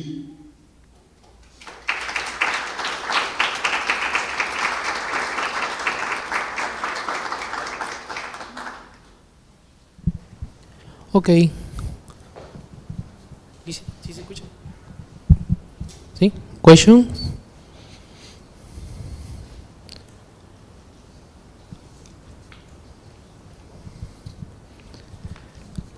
Okay. Hello, can you hear me? Yeah. Great. Thank you for your talk. I just have a comment on the equation 5 of slide 6. Like you say that the White-Book connection is like the expression that we usually consider like the connection, the full connection, like in the covariant version. I guess that that connection probably, the White-Book connection, what you meant is that when the spin connection is 0. And that's usually like the gauge fixing of the fully covariant teleparallel.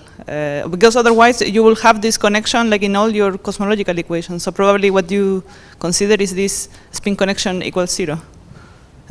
Just that comment. Studies are not like this term is G. Spin connection is G.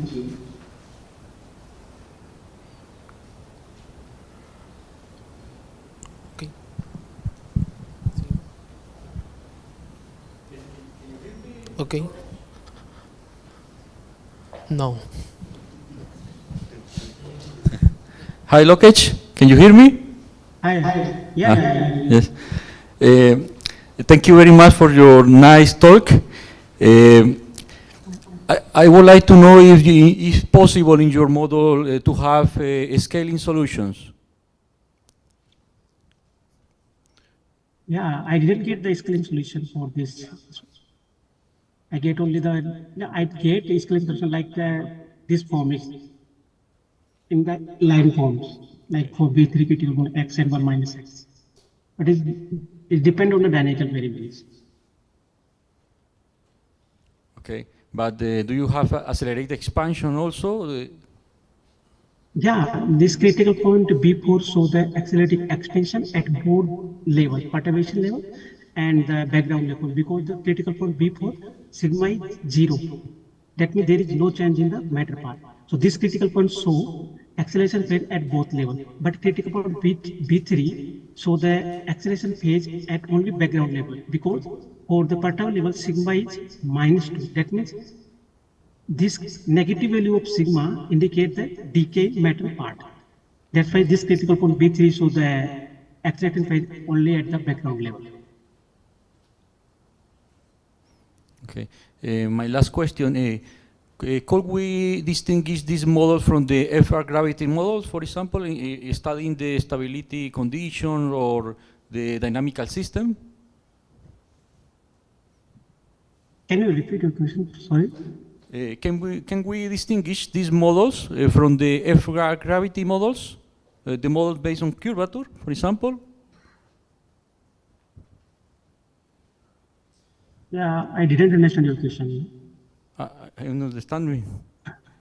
No, I'm asking that to you if it's possible to distinguish this model from the other models. For example, models based on curvature. Only studying the the dynamical analysis. Yes. Yeah, there is several literature for these models, and also we have studied for 3 models of f of t form. Also for this model, Pavlov-Logarithm models.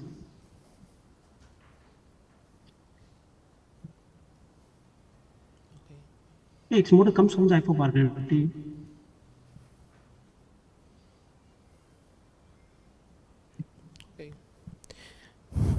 Okay, thank you. Thank you, Lokesh.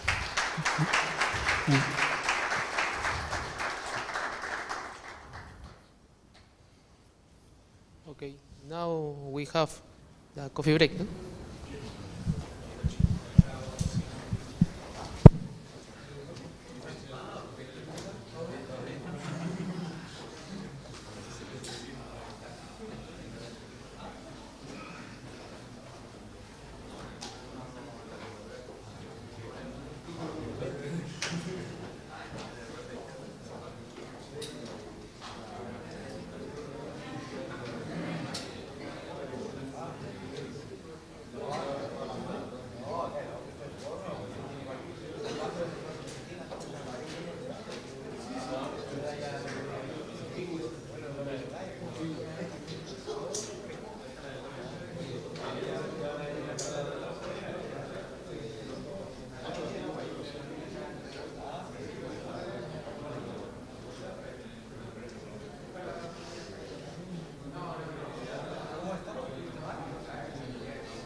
Isso aqui é assim mesmo?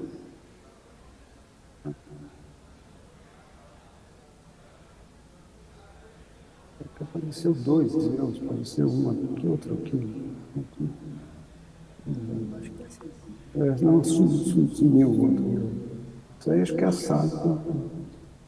Eles estão na sala, não é a sala de seminário, na sala de conferência lá. Não é a mesma. Não sei. Foi todo mundo embora. Eu vi ontem, no meio do Brasil do X é bom, né? Arica, direto para Arica, não tem. Tá bom.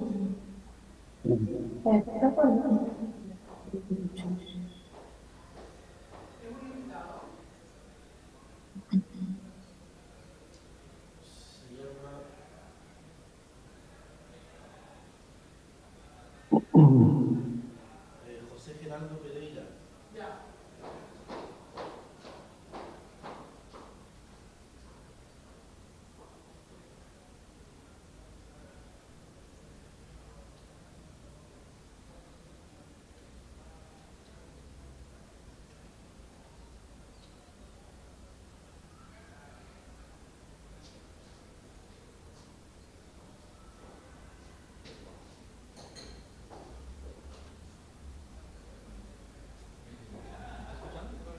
Sí, profesor. José Gerardo Pereira. Sí, profesor, ¿me escucha? Tiene que ser con el micro. Ah, ya.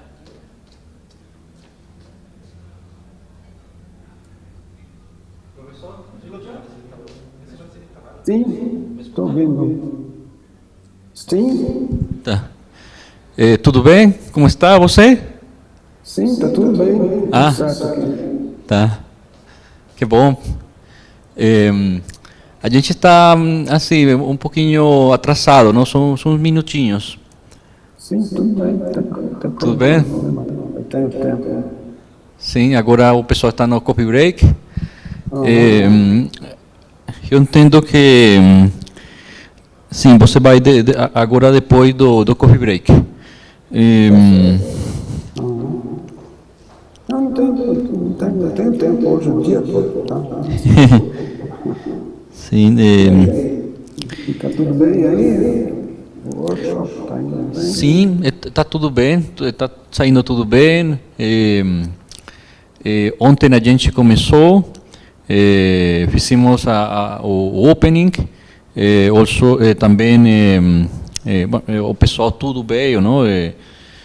Veio o irmão Belten, talvez você conheça ele, não? Ele é de Ouro Preto, não? Também veio muita pessoa, veio a Susana Landau, veio o Emanuel Saridakis. Então, está tudo pessoal aqui também. Está tudo certo, estudantes, professores do Chile também, da PUCB, Valparaíso. Sim. Eu me lembro eu tive uma estudante da Venezuela, Almeida. Você chegou a conhecer Almeida, sabe? Sim, conheço ela, conheço. Ela é professora na Universidade de São Sebastião. Sim. Ah, você sabe, né? Sim, eu conheço ela. Eu fiz a invitação para ela também. Ah, é? Sim, sim. Mas ela não veio. Não. Mas o Diego Lopes, ele me escreveu, ele quer assistir a sua apresentação. Eu enviei para ele o link de Zoom, para ele se conectar também. se a Almeida gostaria também de se conectar, você pode compartilhar o link para ela, não? Ou eu mesmo posso enviar o link para ela também. Se você puder. Já, tá bem. Vou enviar para ela. Tá bem. Tá bom, porque eu já não quero mexer mais no computador aqui para Tá. Você... Tá. Foi tudo bem, é muito simples, né? Eu não tinha muita experiência com o Zoom, mas, bom, tudo simples, né? Sim. Se você quiser tentar agora, você pode compartilhar com nós a apresentação. A gente pode ver se está tudo ok, se está tudo funcionando, né? Sim, podemos fazer isso. Só preciso que vocês autorizem que eu faça. Sim. Vou falar aqui para o técnico. Pode assim autorizar para que ele pueda compartilhar? Já? Sim, agora pode, professor.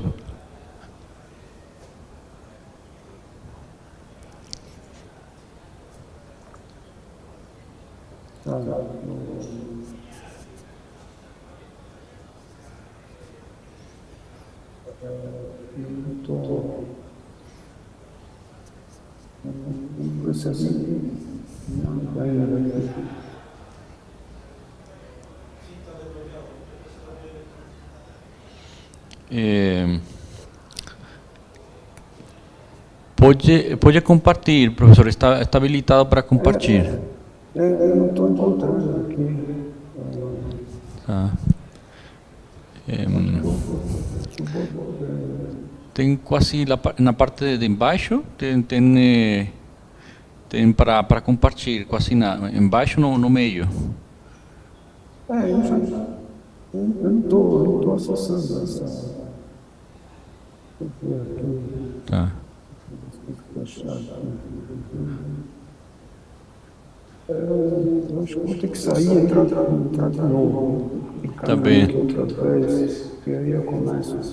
Acho que eu fico parado há muito tempo aí. Tá bem. Então, deixa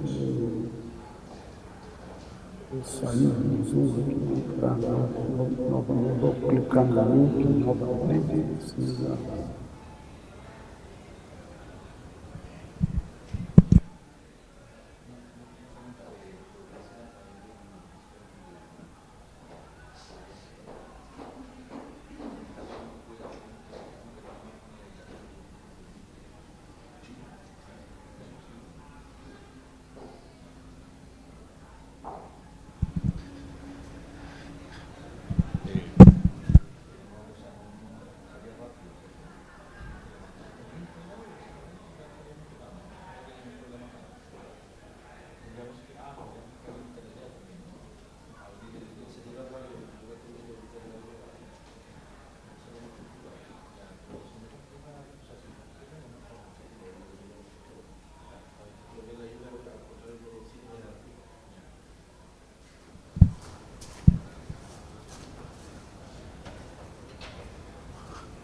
Sí, se desconectó, creo que él va a intentar de nuevo.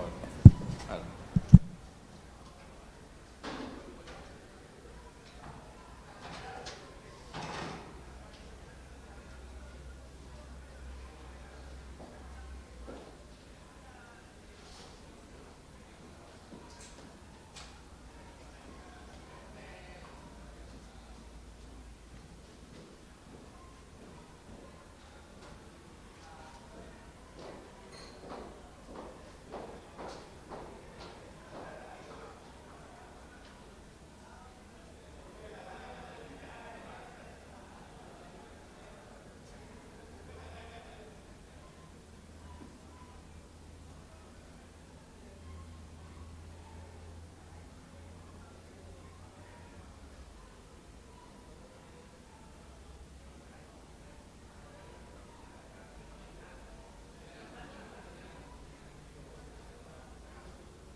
Sim. A gente consegue ver agora, professor. Você me escuta?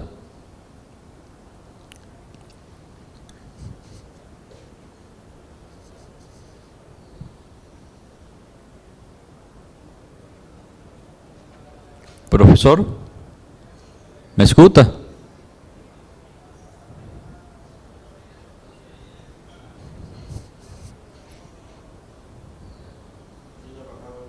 Sim.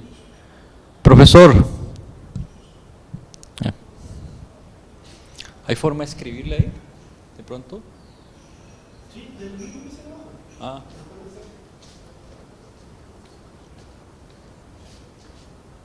Hay que decirle, está hablando, pero tiene apagado el micrófono. Ya.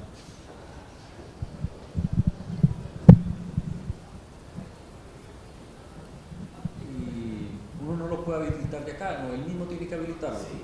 Ya. Lo que yo puedo hacer es yo cerrárselo, pero no abrírselo. Ah, ya, está bien.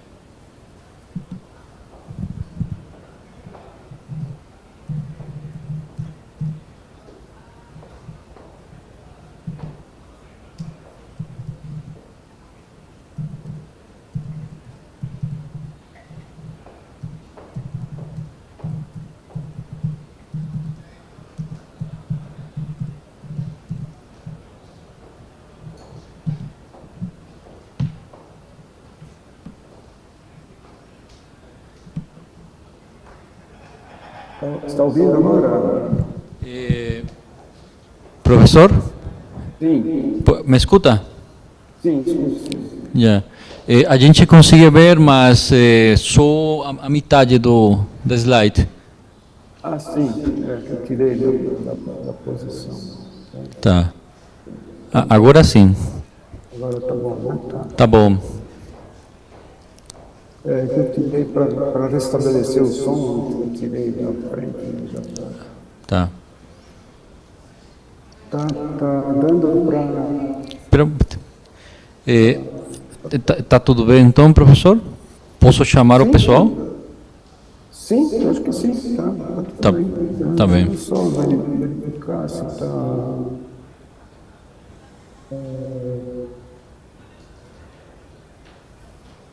Tá bem. Tá bem. Então, quando você estiver pronto, eu chamo o pessoal.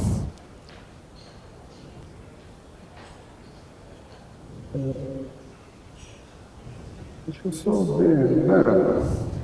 Como é que eu mudo?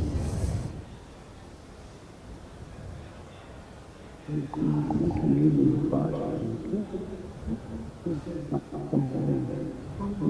Muda um só.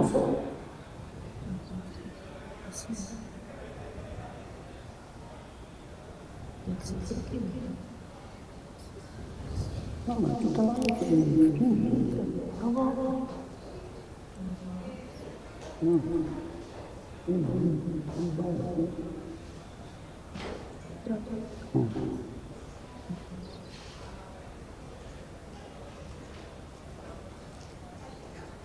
Lá, Giovanni, acho que está tudo pronto agora. Está tudo pronto?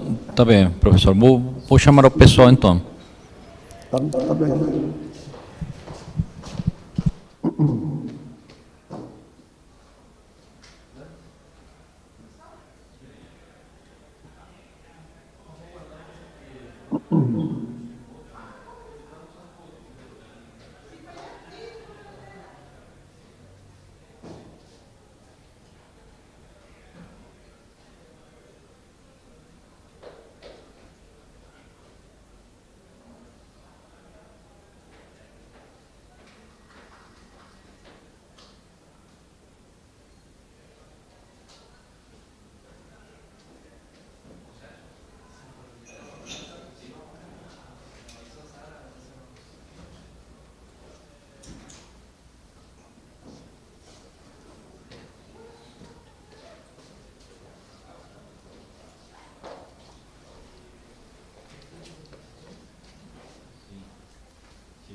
Alô?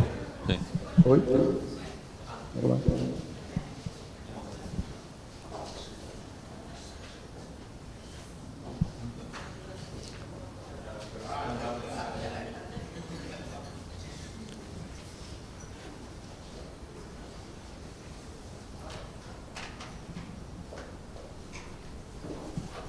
Yo presento aquí.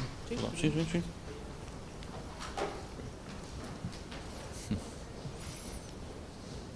Aonde? Oh, cara.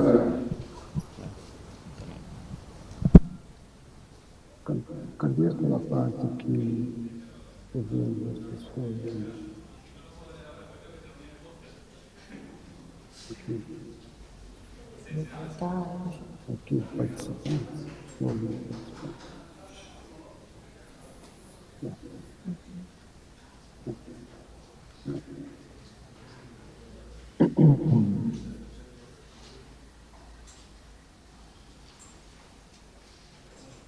Vera. Ah.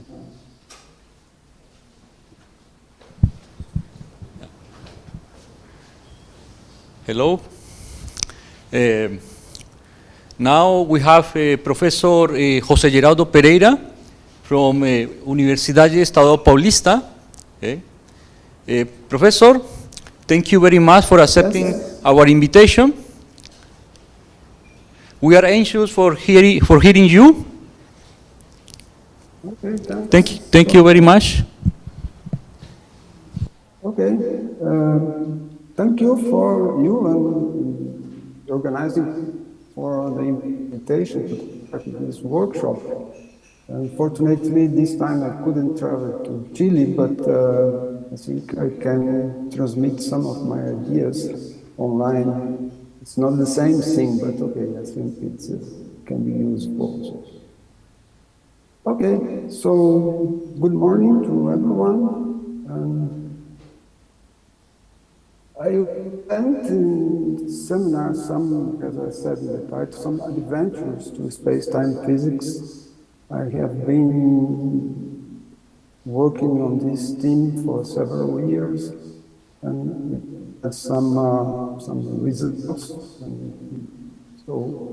But today I present just the foundations and the main ideas of because it's that's what can be done in 1 hour. So, okay. The plan of the seminar runs according to the following items. I begin talking about the trouble with special relativity and the downing of the seat invariant special relativity, how it emerges from basic physics.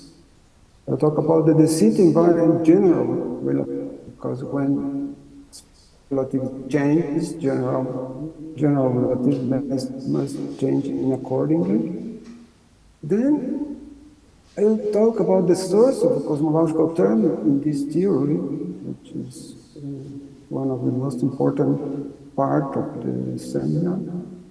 And I'll tell you a bit about the role of conformal transformations in this theory. Okay? And I just final remarks is just 2 minutes to state a few sentences. Okay. So let me begin talking about the trouble with special relativity. And a fundamental issue of space-time physics is the lack of a special relativity suitable for describing the Planck scale kinematics. So the problem is that the short-distance structure of space-time on the Planck scale is governed by the Planck length, which is usually interpreted as a three-dimensional Euclidean length. Of this form, it's a three-dimensional Euclidean length. Since this definition of Planck length is not Lorentz invariant, it clashes with special relativity because the Lorentz group does not admit a non-invariant, an invariant three-dimensional length. So it's not Lorentz invariant. So it clashes with the special relativity, which is thus unable to describe the Planck scale kinematics. For this reason, there is a widespread belief that Lorentz invariance should break down the Planck scale. There is many activities, experimental activities using gamma ray bursts to detect some violations of the Lorentz symmetry because the presence of invariant lengths would break down Lorentz symmetry. However, there is a problem with this interpretation of the Planck lengths. For example, in terms of the fundamental constants of nature, the Planck length reads squared Planck is written in terms of fundamental constants of nature. The problem is that the fundamental constants, they are Lorentz invariant. So the Planck length must also be Lorentz invariant. It cannot be non-Lorentz invariant. It must be. And there is a simple way to correct this situation. It's based on the following. Such invariance, we can construct a Lorentz invariance Planck length if instead of a two-dimensional length, LP is assumed to be a four-dimensional pseudo length. Because if it's a four-dimensional pseudo length like here, it is Lorentz invariant. So, and this length is consistent with special relativity because it is Lorentz invariant, but it's no longer two-dimensional Euclidean length, but a four-dimensional pseudo length. So, the seminar, I'm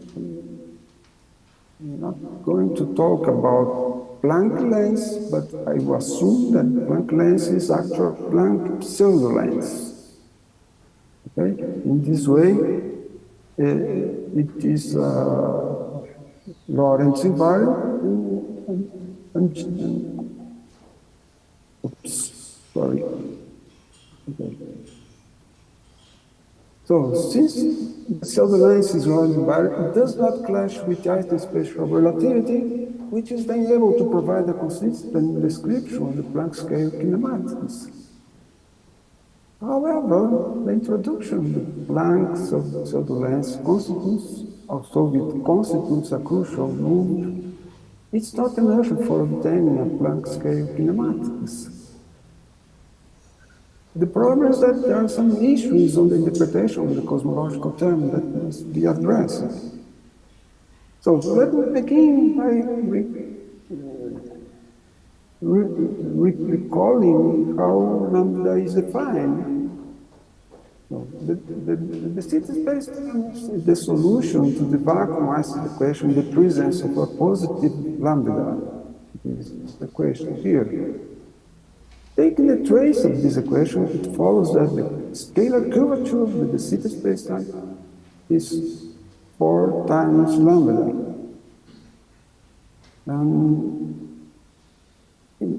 The scalar curvature of the de Sitter spacetime, it has the form of Gaussian curvature or sectional curvature, Gaussian, and the point of this is the point. The scalar curvature of any solution to gravitational field. The question is just a scalar, a usual scalar in the sense of Sine-Gordon field. However, since Minkowski de Sitter and anti-de Sitter are maximally symmetric spacetimes, in this case, the curvature scalar reduces to the Gaussian curvature. This is a consequence of the maximally symmetry of the system Minkowski anti-de Sitter. So the scalar curvature is actually a sectional curvature for these three maximally symmetric spacetimes only.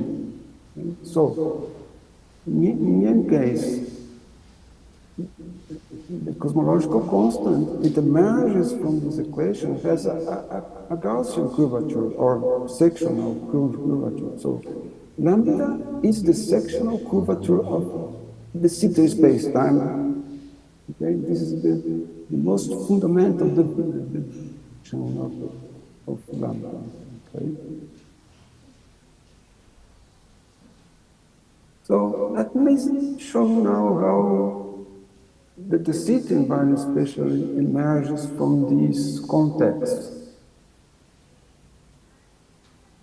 As quotient space, Minkowski and the city are fundamental spacetimes in the sense that they can be algebraically constructed independently of Einstein's equation. We recall that the paper, Minkowski paper, it's 1908, well, for Einstein's equation. So Minkowski constructed this metric of his space-time without using general relativity, because he wrote this paper 7 years before the equation. These spaces actually, they represent non-gravitational backgrounds for constructing physical theories. For example, general relativity can be constructed on any of them. In either case, gravitation will have the same dynamics. The only change is the local kinematics will be different in the two cases. So, let me then talk just for person to review the properties of the Poincare invariant spatial relativity, which is standard spatial Einstein's spatial relativity. So, when general relativity is constructed on Minkowski spacetime, all solutions to the gravitation of the equation are spacetimes that reduce locally to Minkowski. This is the statement of the strong equivalence principle, actually. And in this case, spacetime local kinematic is in this case, the spacetime local kinematic is governed by the Poincare invariant spatial relativity. So, however, there is a problem here, because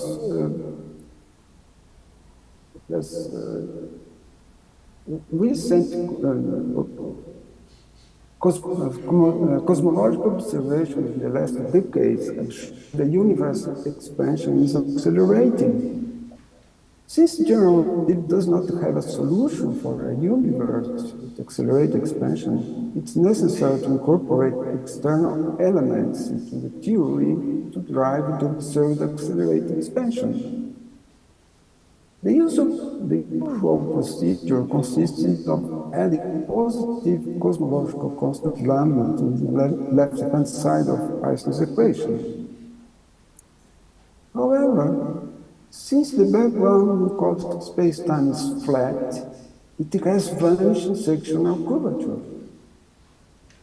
This means that the cosmological constant should vanish in general relativity, because lambda is just the sectional curvature of the background of the spacetime. But in this case, the background spacetime is Minkowski, which is flat, and the sectional curvature vanishes. Nevertheless, for some reason, lambda is usually assumed to be non-vanishing. So this is a crucial step, and it brings with him a lot of problems.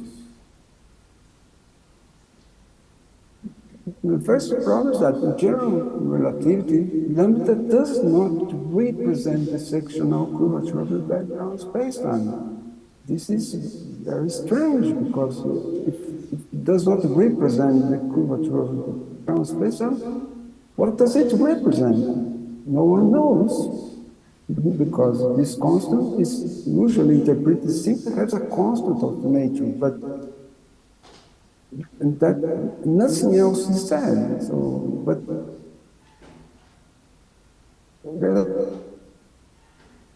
such a procedure is that it raises many questions about the nature and properties of lambda. And there are many problems. I think maybe the most impacting question is perhaps why the vacuum energy obtained from field theory is 120 orders of magnitude larger than the observed value of lambda. So this is an astonishing result, and no one has an answer to this. This question, it has been many decades, but no one has provided any clue on how to solve it.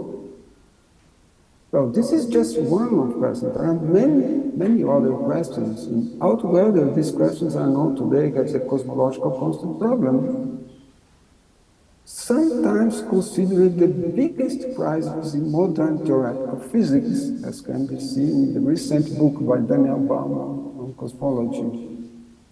So this is, you see, the way the cosmological constant is introduced in general relativity is strange and obscure, and has a lot of unanswered questions. So this is. On the other hand, now, when general relativity is constructed under the zeta spacetime, all solutions to the gravitational field equations are spacetimes that reduce locally to the zeta. Is different from standard general relativity, in which all solutions to Einstein's equation reduces to a space-time that reduces locally to Minkowski. Now, when general relativity is constructed in the zeta, there is a change in the space-time geometry. Now it reduces locally to the zeta space-time. Accordingly, the space-time local kinematics is no longer governed by the Poincare group, but by the de Sitter invariant special relativity. So the local kinematics represented by the de Sitter group, not Poincare.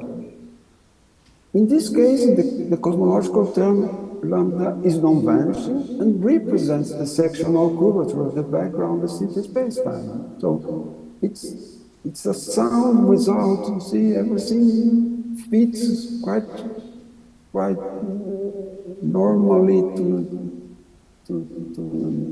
the foundations, to the original definition of lambda as the sectional curvature of the background space-time. In this case, it is the sectional curvature of the background space-time, and it is non-vanishing.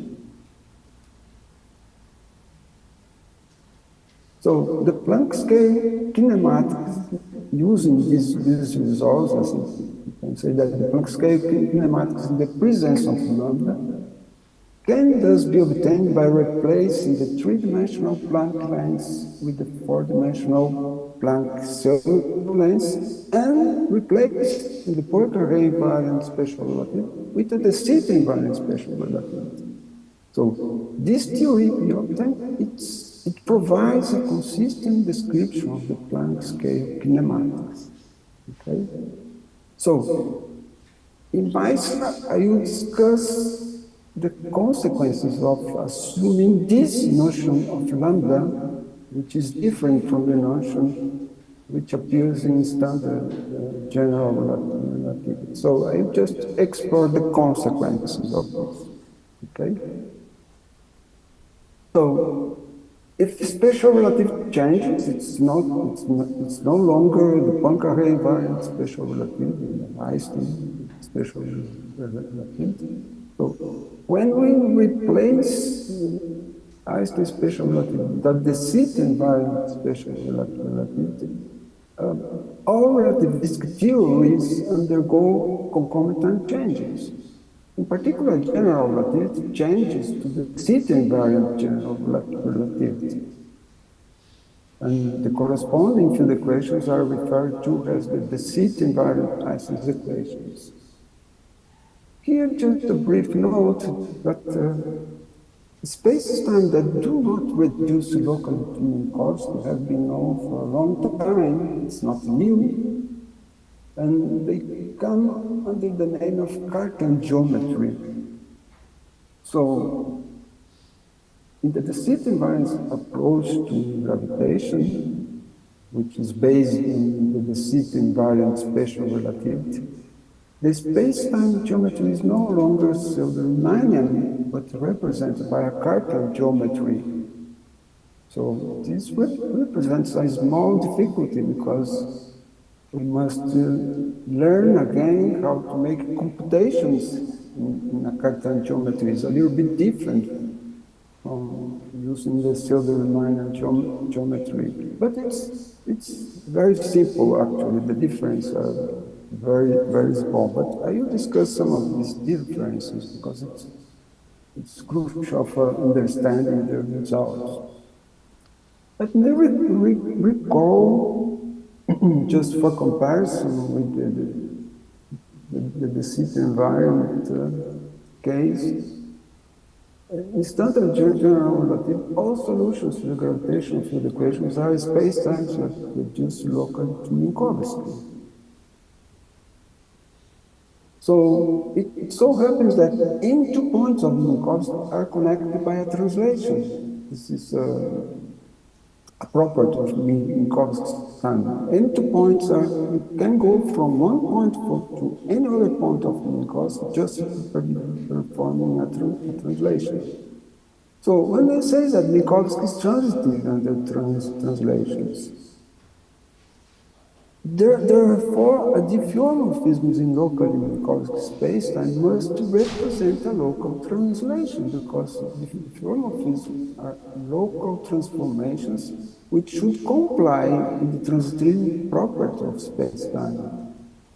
So, in this case, this is the usual case of general relativity, a diffeomorphism must represent a local translation because the space-time reduces locally to Minkowski, which is transitive in the translation. So a diffeomorphism still is just a local translation, like this here in this expression.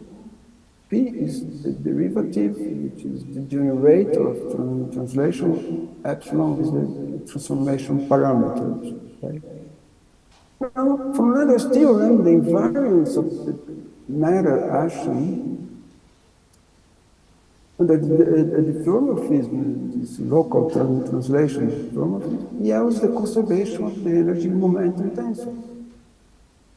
Okay, this is the usual result. Using this result, the variational principle, one obtains the Poincare invariant Isons equation. Okay? In this case, the space-time matrix can be locally decomposed in the form space matrix can be decomposed locally in Minkowski, a piece that represents gravitational field. Now, let us see what happens in the de Sitter invariant equation. In the de Sitter invariant general relativity, all solutions to the gravitational field equation are space-times that reduce locally to de Sitter. Consequently,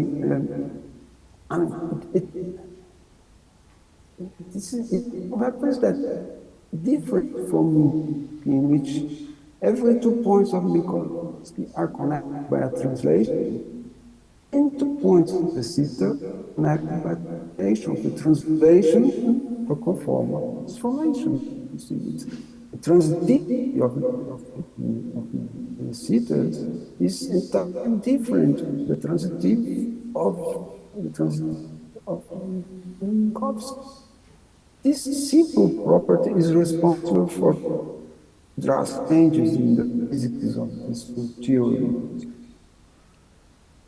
This combination between translate proper conformal transformation is known as the sitter translations. So one obtains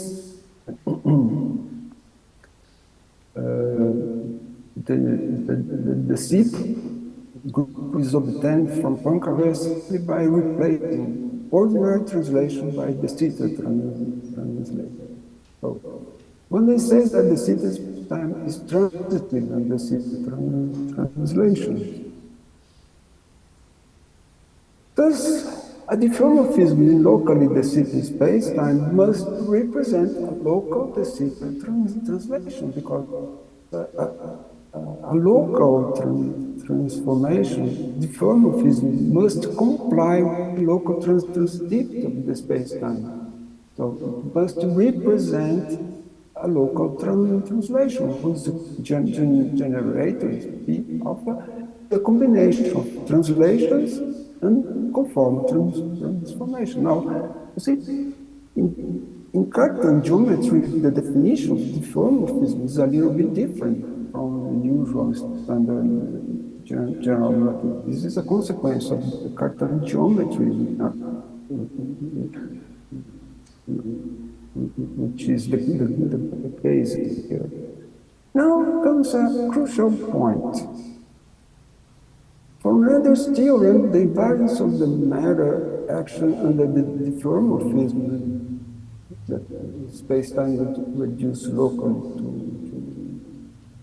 the sitter, yields the conservation of pi, this current, where pi is a combination of translations, and it's a combination of energy momentum tensor and conformal current. This is obvious, because since space-time is transitive and a combination of translations and proper conformal instrument, the nether current will be a combination of energy momentum and proper conformal current. So this is a consequence of the different transitivity properties of space-time. Now, using this result in the variational principle, one obtains the de Sitter invariant Ison's equation. This is the equation that replaces the Poincaré invariant equation of standard general.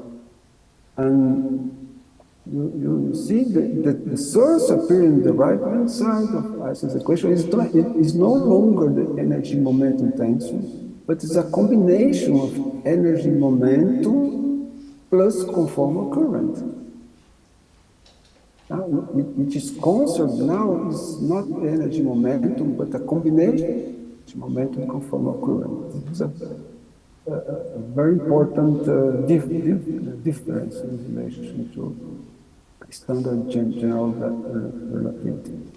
Now, solutions to these equations are space-times that reduce locally to the sitter, all solutions of this equation. And the metric of these space-times can then be locally decomposed in the form of space-time metric, G mu. It can be decomposed in the de Sitter metric, which is the metric of the background space-time, plus a piece that represents the gravitational field. So, you see, in standard general, this decomposition is made here instead of the Sitter is Minkowski, because Minkowski is the background space-time of standard general relativity. But now, the background is no longer Minkowski, but the Sitter, so the decomposition should be taken into account in this property. But consequently, the curvature tensor, this calligraph, curvature tensor, in terms of which the Ison's equation is written now. So this tensor computed out of the left-shifter connection of the space-time metric, G mu, it includes both the kinematic curvature of the background and the dynamical curvature of gravitation. So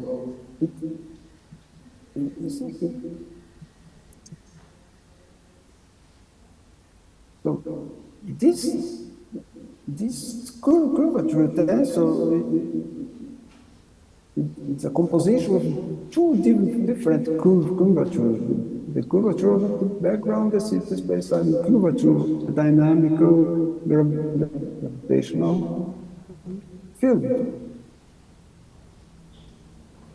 And this has very interesting consequences, because in this theory, the cosmological term, because lambda, which is defined as a sectional curvature of the background, the city space-time, is already included in the theory. It's already included in this equation, because the curvature tensor includes both the dynamic curvature of the mathematical curvature of the background, the city space-time. In this theory, the background, the city space-time is already included and does not need, lambda, which is defined as a sectional curvature of the background, is already included in Einstein's equation and does need to be applied to the gravitational field equation, because it's already included in the tensor.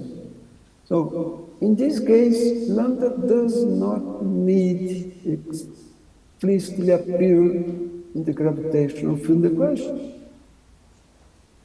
because lambda is already included in the curvature theory, in the curvature tensor of this theory.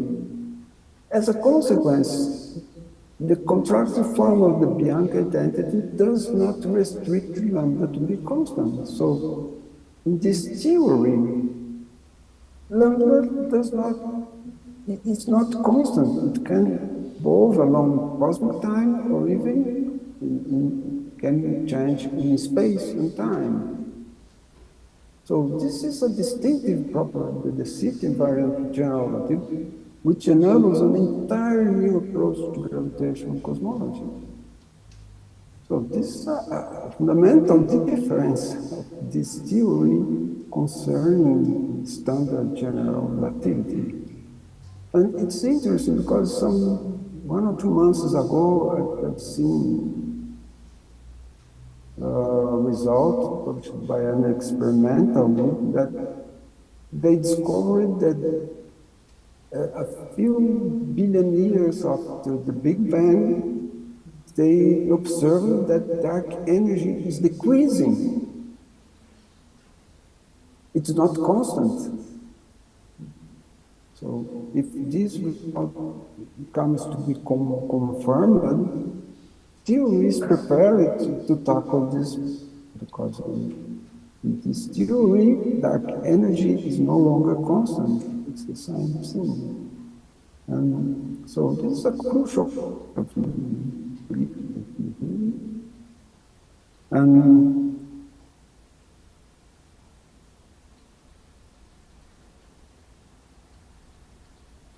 another crucial point is that this theory provides a source for the cosmological term.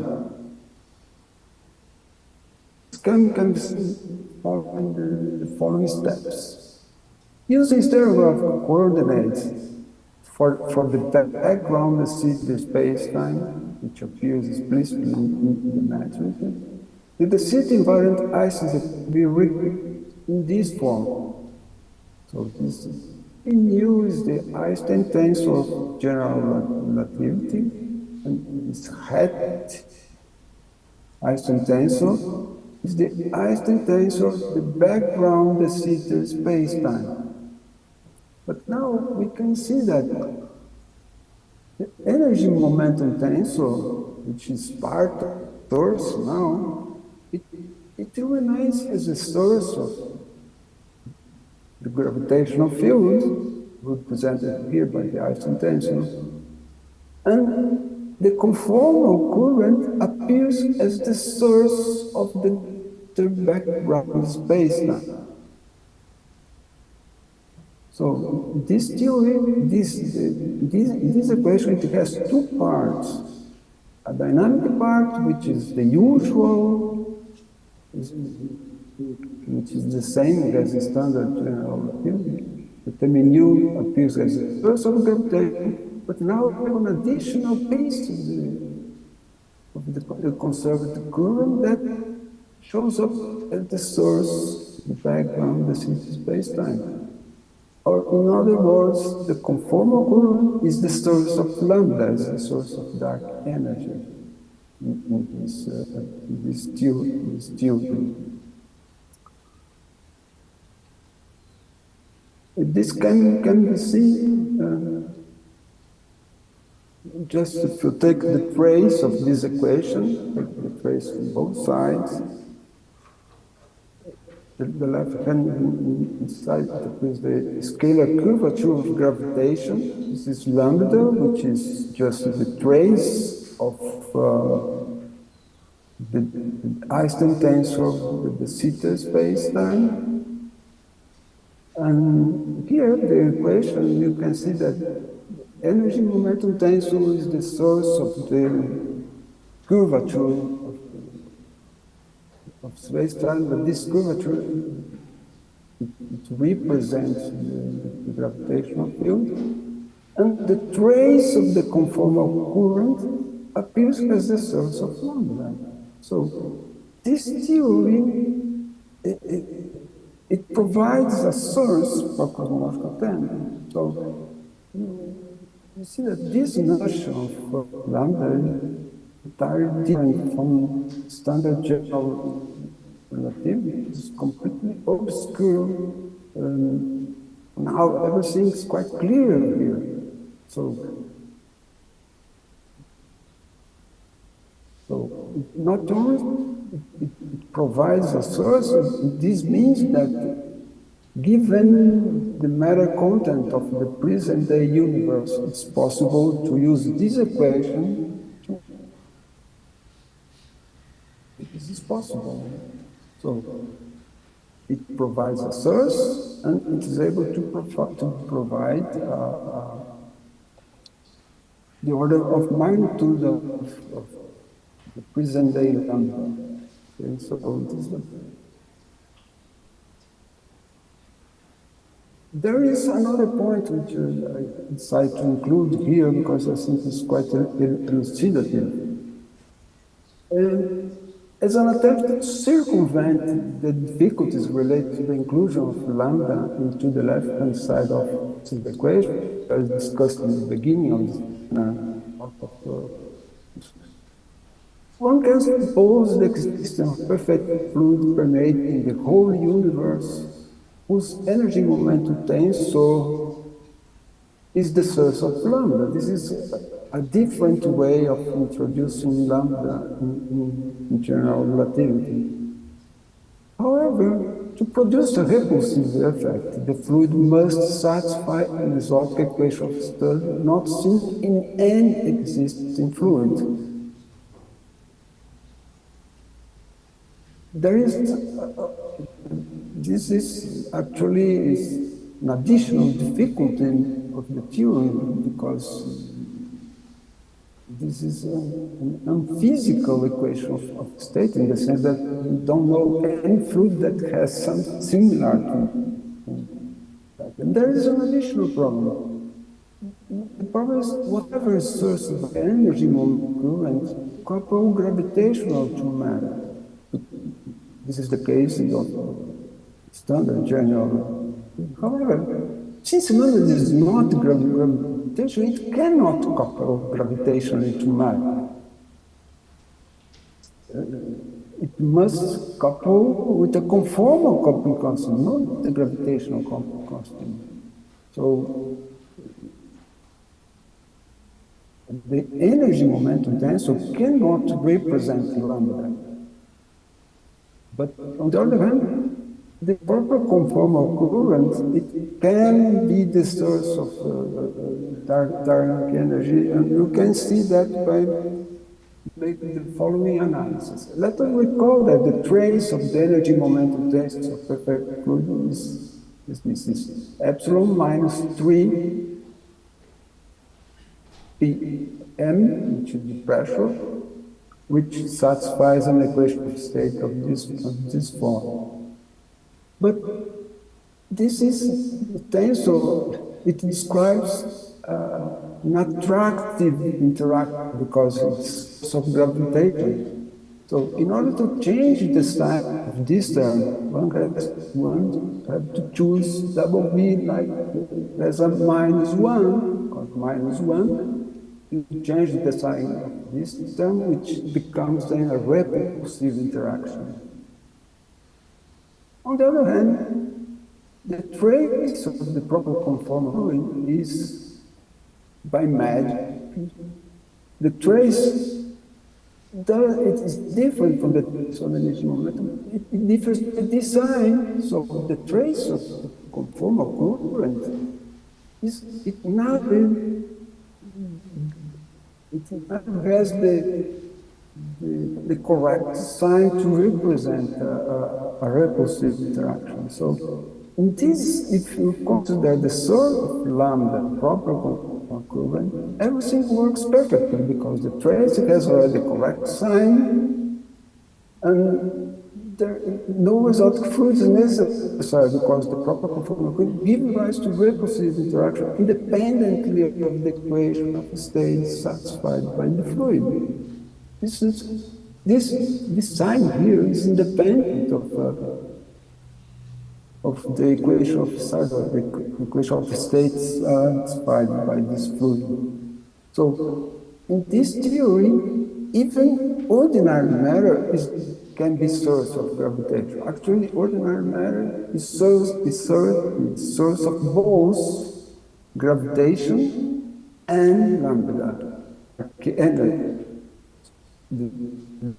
the difference that the source of gravitation is the energy momentum tensor, but the source of dark energy is the proper conformal current, which these two currents appears naturally in this theory due essentially to the difference in the transitivity properties of Minkowski and the C. This is amazing that such a simple difference between Minkowski and the C that could give rise to an extra well-structured theory which provides the correct form. So the interaction that emerges from proper conformal current, it's naturally repulsive, like in the case of a positive lambda. Okay, so this I think is an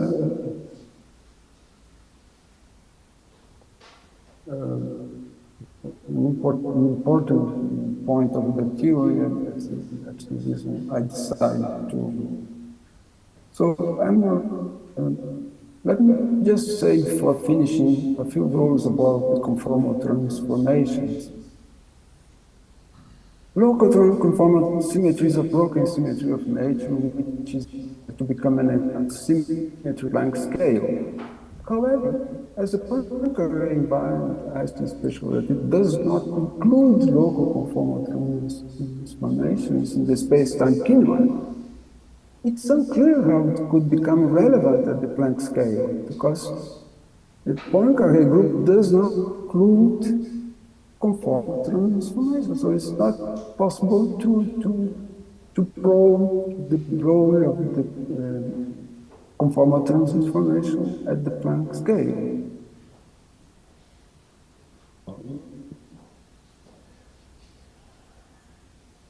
For this reason, local conformal transformation is sometimes considered the missing component of space-time physics.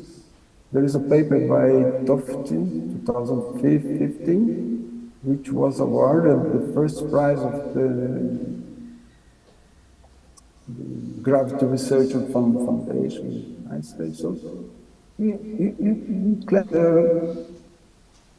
conformal transformation should be part of the space-time kinematic, but it doesn't. because the Poincaré group does not include the conformal transformation. However, in contrast to Poincaré invariant spatial relativity, the de Sitter invariant spatial relativity not use the conformal transformation based on kinematics. So it solves this problem that pointed out 15 years ago, or 20. No, just yes, 10 years somewhat. So the de Sitter invariant spatial relativity fills this gap, because it includes, it brings the conformal transformation to the forefront of space-time physics. And it's curious that the de Sitter group, it includes the conformal transformations, but it does not change the dimension of the group. The Poincaré is ten-dimensional. If you include conformal transformation, it becomes the de Sitter group, but it remains with the same 10 dimensions. It's an inclusion that does not change the dimension of the group. Its unique effect is to change the local transitivity of space-time from translations to a combination of translations and proper conformal transformations, just to comply with the transitivity property of the city space-time. So due to the inclusion of the local conformal transformation, it's now possible to probe the role of conformal transformation at Planck scale. It provides a source for dark energy, or for the source for the cosmological constant. And based on these results, one can say that all Poincaré invariant theories, all relativistic theories, actually, they are incomplete because they lack the conformal sector brought about by the de Sitter invariant approach. So all relativistic theory, in which relativistic means special relativity, it lacks an important part. It lacks the conformal part of the theory. And it must be revised, like I have done in the case of the general relativity. The de Sitter invariant approach to gravitation and cosmology,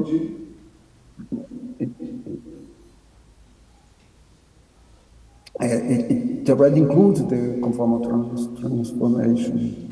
So this is another relevant point of the theory.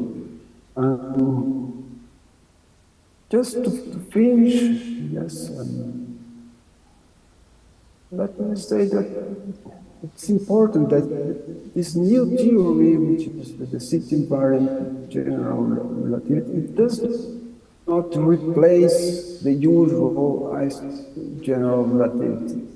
It complements it in the following sense, because using the non-linear process of the group's expansion and contraction, it's possible to construct a hierarchy of special relativities, and to which special relative there corresponds a gravitational theory. For example, on the base of this hierarchy is the Galilean invariant special relativity, who governs the kinematics of Newtonian gravity. For velocity approaching the speed of the velocity of light, the Galilean invariant special relativity must be replaced by the Poincaré invariant special relativity, which governs the local kinematics of Einstein's special relativity, or Poincaré invariant relativity. And now, what I have done is that for energies approaching the Planck energy, the Poincare invariance special relativity fails and must be replaced by the de Sitter invariant special relativity. So and it has the same kind of structure in the basis of the hierarchy.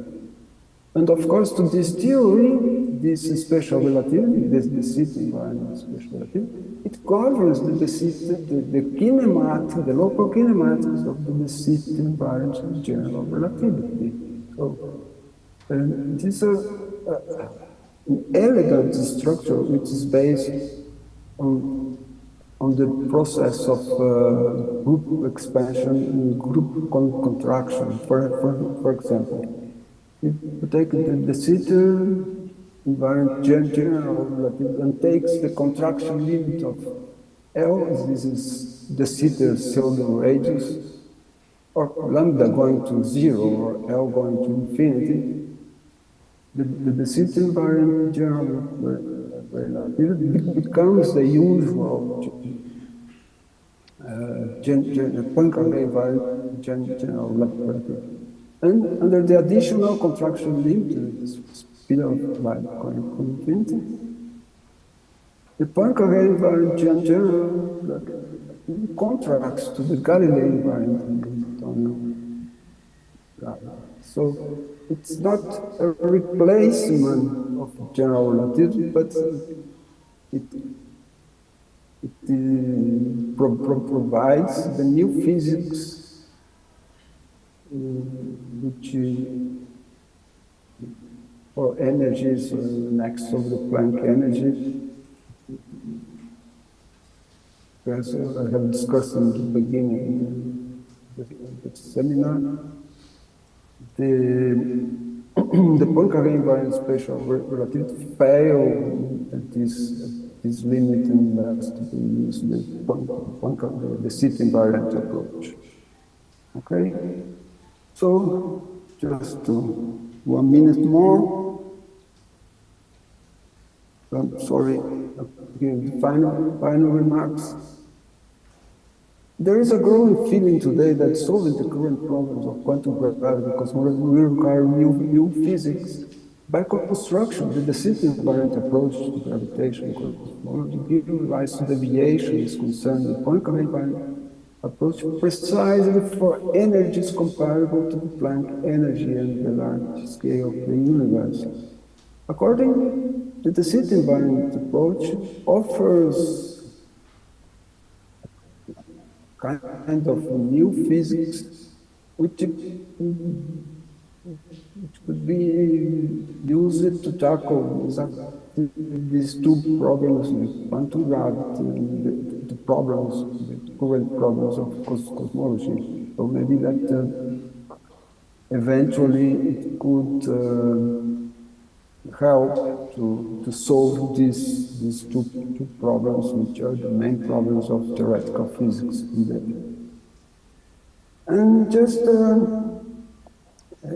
it's important also to mention that this also have considered the gravitational case, but this applies to any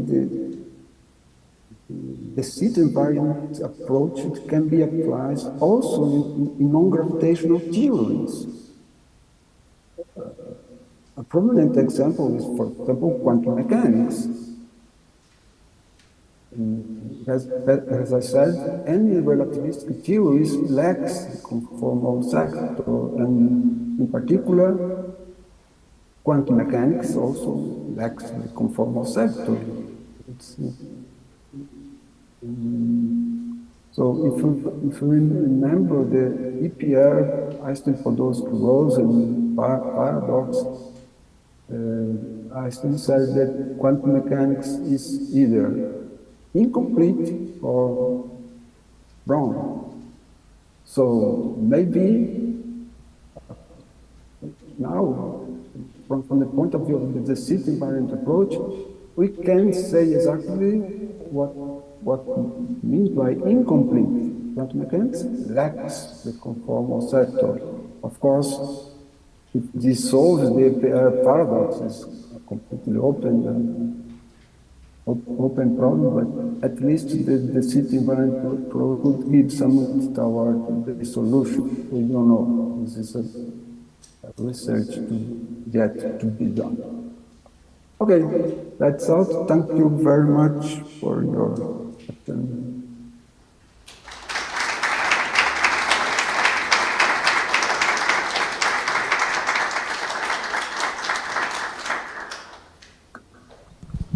Thank you very much, Professor. Someone has a question?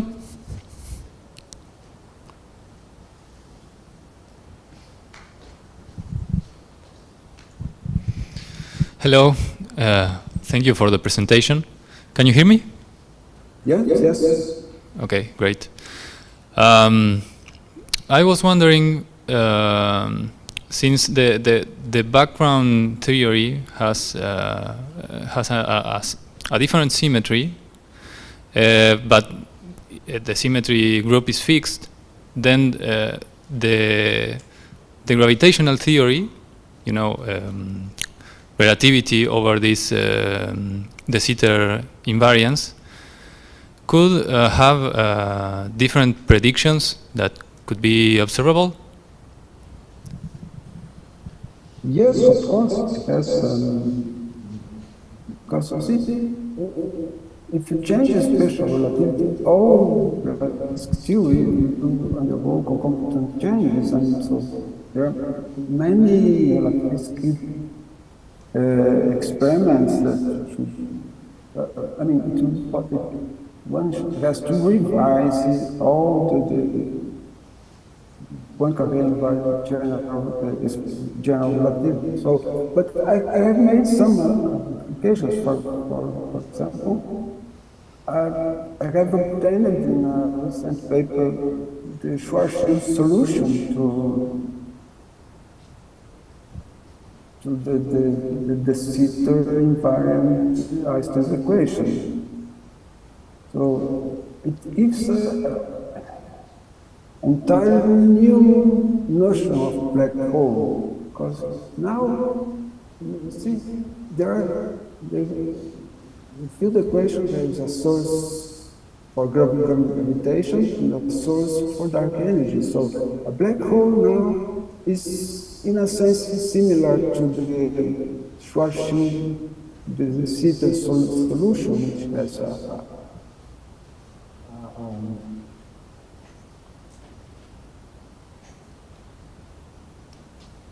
a black hole horizon, and also the Sitter horizon. It's like the Schwarzschild, the Sitter equations. But there is a fundamental difference in the de Sitter invariant case. The two horizons of the solution, because a black hole now has event horizon and a cosmic de Sitter horizon, and black hole event horizon to the de Sitter horizon, and vice versa. So in the usual Schwarzschild de Sitter solution, both horizons has their own thermodynamic, and it does not mix with one another, so it does not. It's impossible to transfer energy from one horizon to the other. So this is a crucial difference in the notion of black hole. So this is one of the applications that I've done. This was published late last year. And I have made also another application that's been published. I computed the Newtonian limit of the de Sitter invariant Einstein's equations. There is it has two parts. One part is the usual Newtonian limit, but we have an additional term that depends on solutions. But okay. That seems very promising. Thank you. And by the way, maybe difference in geodesic trajectories that could be measured, that would be undetectable, right? No, this is also very... That shouldn't do. No. Yeah.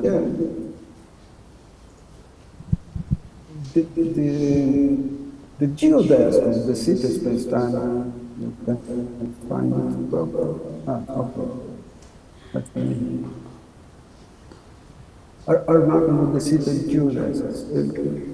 Just a few words about it. When they do the city geodesic variation, one usually ignores the transitivity properties of the city space-time. When they use also they are working with the city space-time, they use the diffeomorphism of Minkowski space-time. This is, for example, in the book of Hawking and Ellis, they obtained these geodesics. But then after they obtain geodesics, they say, well, but there is a problem with this geodesic, because there are points in the city space-time which is not connected by any one of these geodesics. Okay, so they obtained wrongly because they used the diffeomorphism of Minkowski, but then a question motion in the city space-time. So the equations that I obtained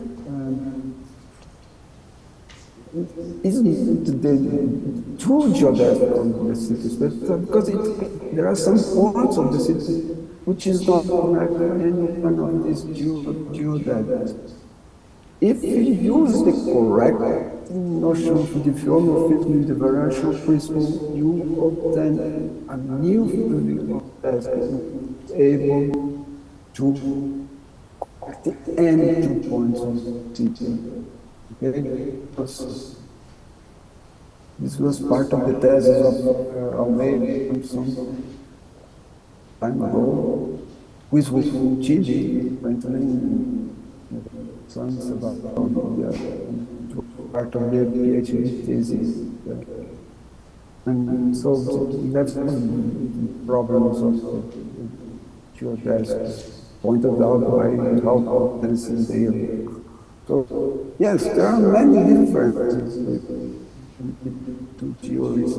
And all these differences come from the different transitivity to cosmology. It's amazing how very simple mathematical mechanics you can produce physics completely different from theory. Thank you very much. Thank you. Thank you. I have another question. Professor, is it possible to have Lagrangian formulation for the Sitter invariant special relativity, or yes, the general relativity based on the Sitter invariance? Yes, of course.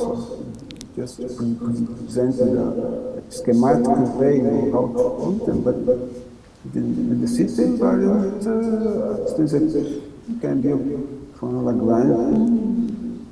Yes, it's a Lagrangian. It's a complete theory, really a theory into Lagrangians and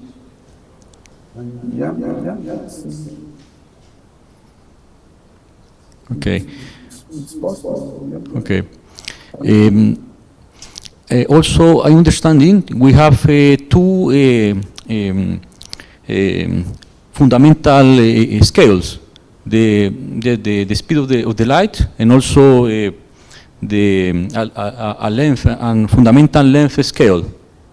Yes. Yeah. And then, for example, there is another theory, the double special relativity. What is the difference between this theory and the Sitter invariant special relativity? I don't know. You mean that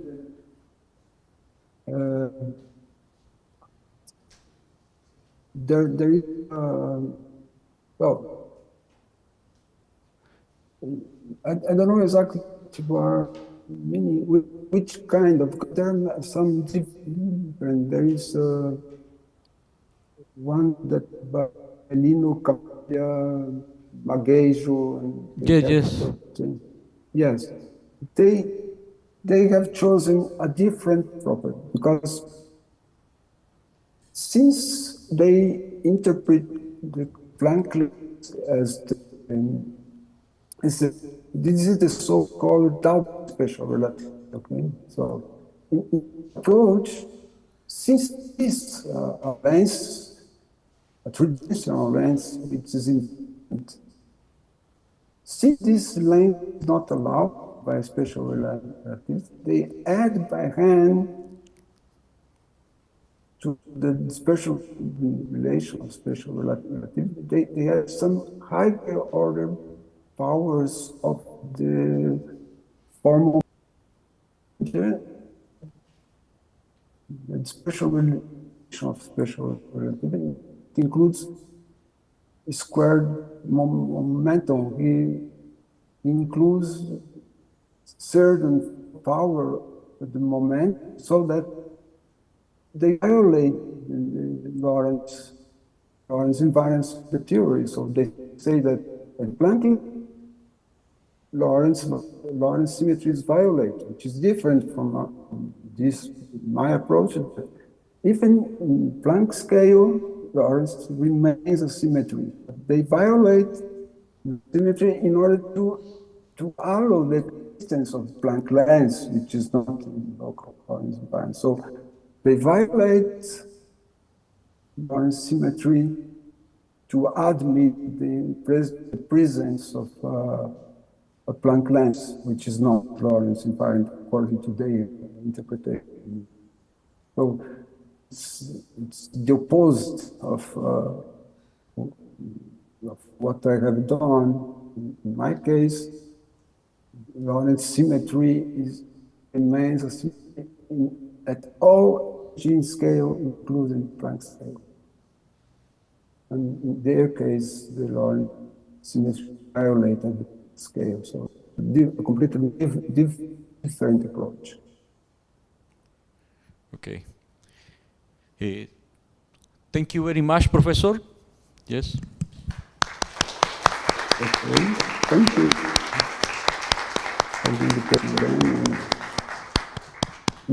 I hope to present a presential talk. Okay. Thank you, Professor. Next speaker is Vividyuta Mishra. Okay. ¿Está conectado? Yeah. Ah, yes. I have joined. Can you hear me? Yes, I can. Okay. Okay. Thank you, Vividyuta, for accepting our invitation. Yes. Yes, we are anxious for hearing you. We are ready to hearing you. Okay. I think Professor is to stop sharing, then I'll share my slides. Okay.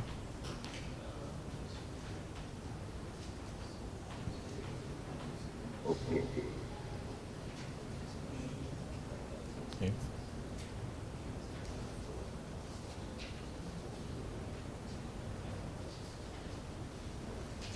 Can you see my slide? Yes, we can see. The size is fine, or I have to make some changes in the size? It's small.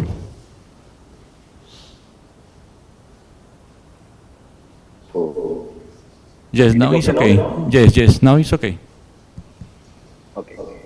So, thank you for the invitation, and I'll be really I would have been glad to be there physically, but as I mentioned, there are some technical issues in my country, and I could not make it, and hopefully next time certainly I'll try to make it. So, today I'll speak about the cosmology in modified FG gravity, a late-time cosmic phenomena. This specific work is with my PhD student Santosh and an intern from Aiza Thiruvananthapuram, Kerala. Post Purnavi, we all are struggling to get an answer to the late-time cosmic phenomena, though we have some indications, some results, but still then a lot of things has to be done. And in this particular work, we try to give some glimpse, some direction to understand the possibility or the happening of late-time cosmic phenomena.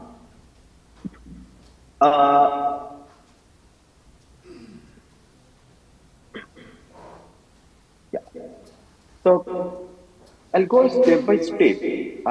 What we actually tried to model this problem and finally got an outcome that the numerical solution and the analysis on the modified form of R plus Fg gravity, mostly we have taken. The objective is to present a method for numerically solving the Friedmann equations of modified Fg gravity with a pressureless matter. And what actually the prediction that we are trying to give to the behavior, the redshift behavior of the Hubble expansion rate. While evaluating the model with the use of MCM's technique with the late-time cosmic observation to constrain the free parameters of the Gauss-Bonnet model, the finding says that the FG model replicates low redshift behavior of the standard lambda CDM model, with significant differences at high redshift that lack a standard matter-dominated epoch. The cosmographic parameter, which is another geometrical parameters that normally we cosmologists examine, its profile uses standard range model parameters to verify these intermediate epochs. And the viability of this model says that FG model is a feasible candidate for explaining current cosmic epochs. So in the first phase, we took care about the cosmological observation side, and the second phase, we enter into the stability analysis of this. The stability analysis, as all of us know, it is presented through a dynamical system analysis framework to assess the stability of the model. The critical points are identified that depicts various stages of the universe and the evolutionary epochs. The energy evolutions, where the model effectively captures the evolution of energy components over cosmic time. And it supports validity as an alternative explanation for the observed accelerated expansion of the universe. So this is the total summary that I wanted to take you throughout the next few minutes. Let us start with the mathematical formalism of R plus Fg gravity. We consider here an action that is, as from your Noziri and Odinson from this paper, 2005-2006, we consider an action that encompasses the general relativity and a functional dependence on the Gauss-Bonnet. So, in equation 1, with the matter Lagrangian, denoted in the form of Lm, this kappa square is 8 by Gn is equal to 1 and Gn being a Newtonian constant. The Gauss-Bonnet topological invariant can be defined with this expression, and by varying the action over the metric tensor, we can obtain the field equations of Fg gravity, where actually for our better representation, we made this Fg as df by dz and f double g as d square by dt square. Means the more than one subscript give the next higher order of derivative. Then we consider a partially flat Friedmann elementary Robertson Walker metric, and where this 80 represents this scale factor at the cosmological time t, and Gauss-Bonnet invariant G and this is scalar R we can retrieve from by the use of this FLR space time. This dx, as all of you know, that it represents the spatial coordinates that to x, y, and z. So with this space-time, one can easily retrieve the Gauss-Bonnet invariant term and the Ricci scalar term, which can be expressed in the form of a Hubble parameter.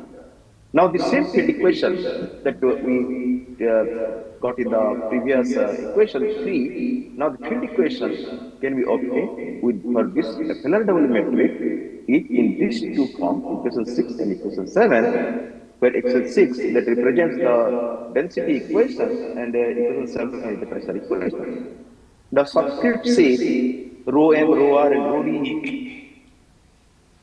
It respectively denotes the matter density, radiation density, and dark energy density. Moving forward, we take out this effective dark energy density and pressure that can be defined in equation 8 by, you can see, or one can observe that this rho d and Td can be expressed with respect to the functional form of Fg as well the Hubble parameter H.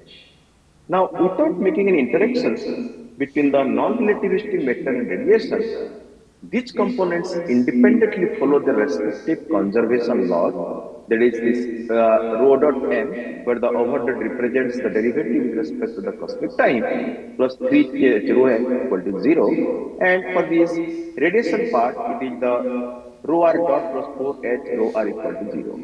From these two equations, someone can take it that the dark energy density and pressure follow the standard evolution equations.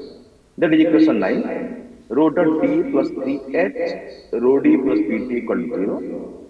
And the parameter for the dark energy equation, effective dark energy equation of state parameter can be obtained as the reciprocal, the ratio of PD and rho. And all of us know that in the lambda CW limit, it is expected that the US parameter should approaches to minus of 1. Moving forward, as you have seen in this field equation, at least you need a form of Fg to get a deterministic solution. Hence, in the subsequent stage, we took it the very popular functional form of Fg, which was first it was given sometime in 2007 in some AIP conference hosted by Davis, and further than Sujikawa and Brandenberger, both of them have suggested this form, where we can find out that alpha, beta, m are some positive integers. This g is usually your Gauss-Bonnet term. Now, in order to determine the theoretical value of the Hubble ray, we can calculate by solving our equation 8a numerically. When you assume that the matter behaves as a pressureless perfect fluid, we can express the matter density rho m at 3 h dot square omega m naught. This omega m naught is nothing but the density parameter for the matter dominated plus 1 plus z whole cube, where this z representing the cosmological redshift, which can be defined with respect to the scale factor as a naught by a, and a naught represents the scale factor at present time. And as I mentioned, this omega m naught is the present value of the matter density parameter. So, for a particular model where we are examining, the first Friedmann equation can reduce to equation 12, where again this prime indicates the derivatives with respect to redshift. Before that, we are using the overdot or the subscript. Overdot is for the derivative with respect to cosmic time, the subscript with the order of derivatives, and now the prime indicates the derivative with respect to the redshift. Moving forward, we have taken the numerical approach to find the best fit value for the model parameters. So this previous equation gives you the first Friedmann equation, that is the energy equation. From there, you can see that it represents a second order differential equation, which you can solve by using the appropriate boundary conditions. And the first initial condition is simply our H0 is equal to H0, the present value of this Hubble parameter. And for the second initial condition to be determined, we ensure that at present the first derivative of the Hubble parameter is consistent with the predictions of the standard lambda CD model, which can be characterized by this expansion law. So H lambda CDM equal to H naught into square root of 1 minus omega m naught plus omega m naught into 1 plus z whole cube. After differentiating this equation with respect to the redshift, the second initial condition for the reduced field equation 12 can be obtained at h prime 0 equal to 3 by 2 h naught omega m naught. Then we adhere to the observational data set.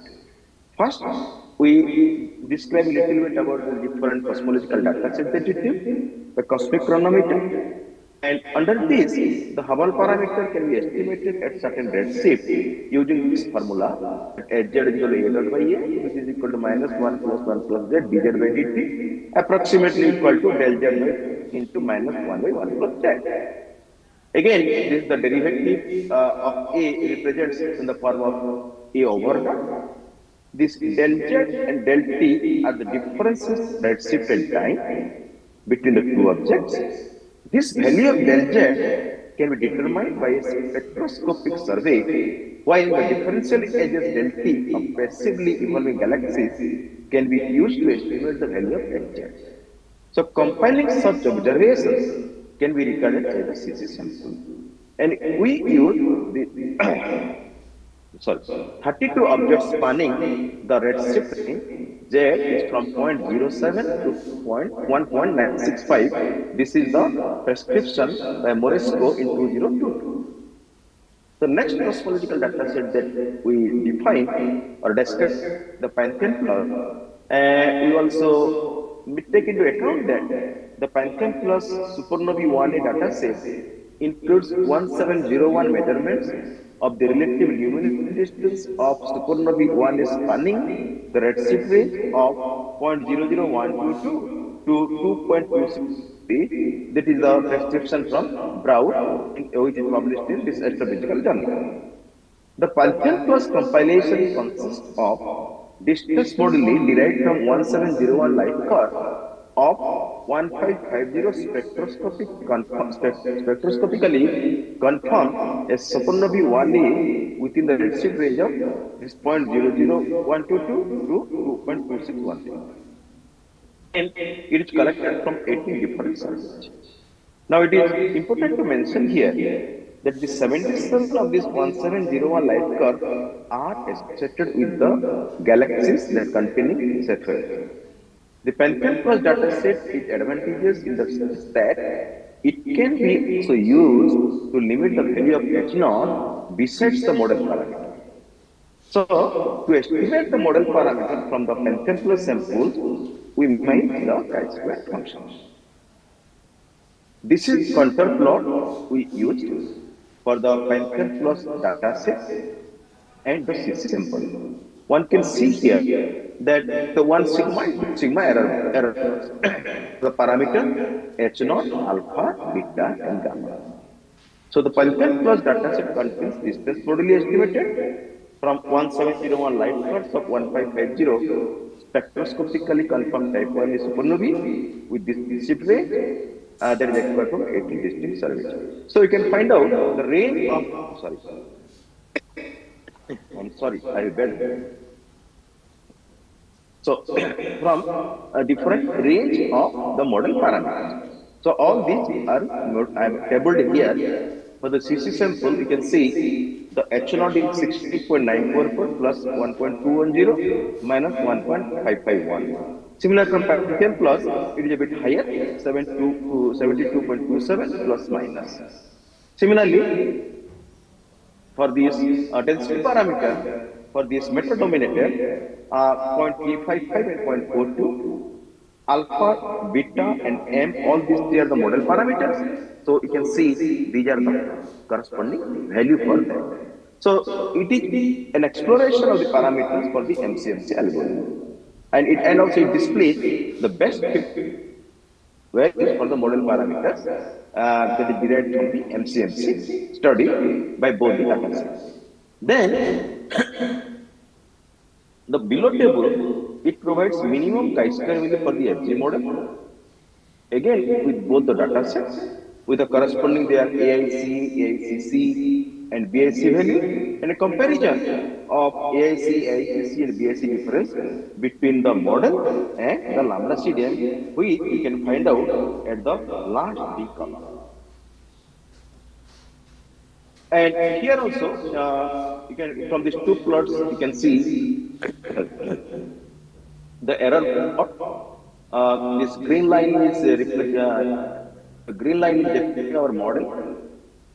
Broken red line is the lambda CDM. Then the background is 1 sigma and 2 sigma. Okay, and the error bar are represented with this HZ data here. So the black error bar shows uncertainty for 32 data points from the CC sample with the solid fill line representing the model. The brown line is the lambda CDM. And the right panel also you can see the solid fill line or somewhere in the green, somewhere looking in the green also represent the distance modulus of the model against the reference. So it's providing a very beautiful fit to this 1701 data point from the Pantheon class data set. Then we have tried to get the whisker plot depicting the model parameters H0, omega m0, alpha, beta m, respectively, highlight their discrepancies. So, discrepancy between the H0 values and the ongoing H0 tension cosmologically, but actually, so Pantheon is giving like this, CC is giving like this. So, a comparison is made between both these data sets in the different H0, omega m, alpha, beta, and then we tried this parameter, the geometrical parameter.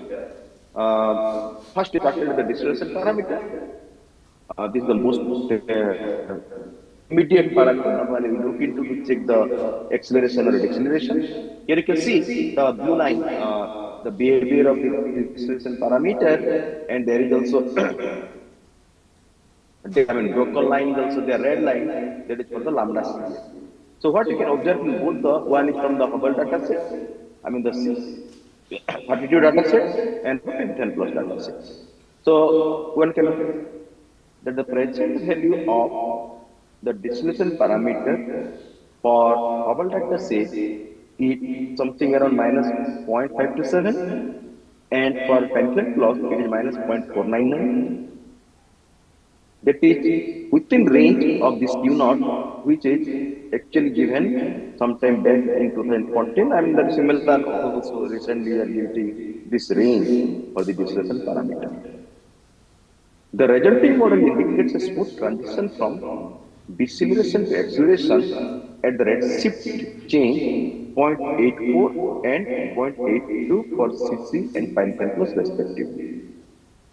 And again, this transition well within cosmological observations of different observations that is given that like here in Astronomy Astrophysics in 2013, Astrophysical Journal Letter 2013, and so on. Then we took the US parameter just to check how it is behaving. Effective one and the dark energy one. Effective one is represented through the solid blue line, and the dark energy for the solid pink line, and the corresponding lambda CDM are in the broken line. For the first data set, you can see that for the CC, where omega effective is almost at late time it is getting into your lambda CDM, and but it is going beyond the phantom phase in the case of your dark energy era. Similarly, in the Pantheon plus data set also, almost a similar behavior. Small variation is there, but not much variation is there. Both for this Hubble data and Pantheon plus, we can see the behavior of equation rate parameter along with its corresponding lambda CDM. Then a state finder diagnostic we have checked whether it is aligning with our previous result or not. And all of us know that Varun Sani provides a very beautiful work. It's a beautiful work to distinguish different dark energy models through the geometrical parameters that is known as the state finder diagnostic, where R and S are both the this jerk parameter and snap parameter for different range of this, different condition for this R and S, it gives you the kind of dark energy model. So the condition R less than 1, S greater than 0, that corresponds to the conditions of dark energy. R greater than 1, S greater less than 0, phantom, and when R is equal to 1, S is equal to 0, straight it leads to the lambda CDM model. So you can see here that the evolution plot of the given cosmological model in the RS plane, both for this Hubble data as well as the Pantheon data. So here what you can see, they can from the arrow each one can follow that it is just moving away, and again R versus S at present it is showing the lambda CDM R equal to 1, S is equal to 0, and for the Pantheon plus also is similar. RS we are giving it to be 1, 0, that leads to the lambda CDM model.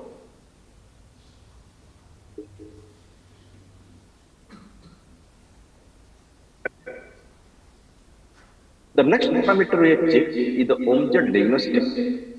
Again, Varun Sani and his collaborator, the great Dervinsky, they have given this formulation to check the diagnostic of this, whether it is it is giving a good result or not. So we also check this Omjet diagnostic, and here you can see that over the time, over the redshift, it is getting increased, both according to Hubble and Pantheon data sets. So after it is getting through this, in the next phase, we entered into the dynamical system of this model. As all of us know, the dynamical system is basically a framework which can be used to study a single pendulum to something as complicated as the dynamics of the universe. So we can think of a dynamical system, any abstract system consisting of a space, the space can be state space or phase space, and a mathematical rule describing the evolution of points in that space. And mostly the focus is on the second point, because finding a mathematical rule to describe the evolution of the universe, it's quite challenging always, though there are many are there, but still we are trying to get a more simplified version. So you need to find a mathematical rule as an input, and you can find that it is very difficult indeed, but we'll try. So the state of the system is described by set of quantities that are considered important about the system, and the state space is the set of all possible values of these quantities. So, as we know, there are two main types of dynamical systems. One is the continuous dynamical system, whose evolution is defined by a set of ordinary differential equations. And the other one is the time-discrete dynamical system, which are defined by a map or difference equations. So within this framework, one can describe dynamical system using the ordinary differential equations, like x1 dot equal to f1 x1 x2 xn, xn dot equal to fn x1 x2 xn. So this over notation represents the derivative with respect to t, such that we can say that xi dot equal to dxi with t, and the function fi, which is mapped from x to x.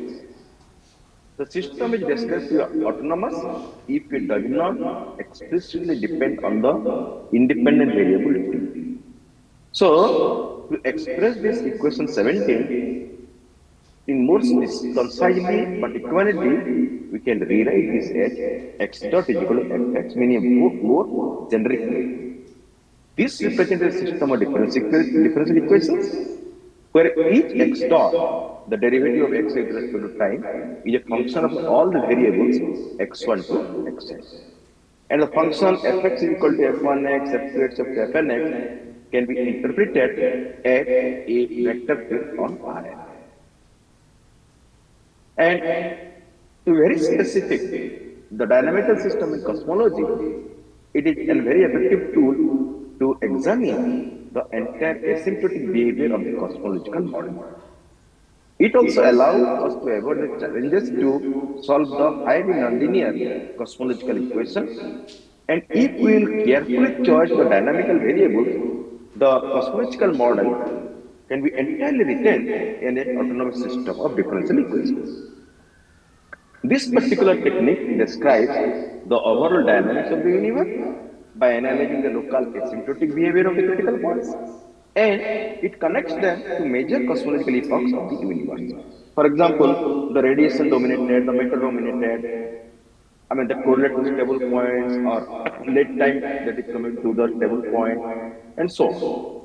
So, the mathematical theory of dynamical systems is extremely useful for understanding the global dynamics of any cosmological model, in particular, its latent asymptotic behavior.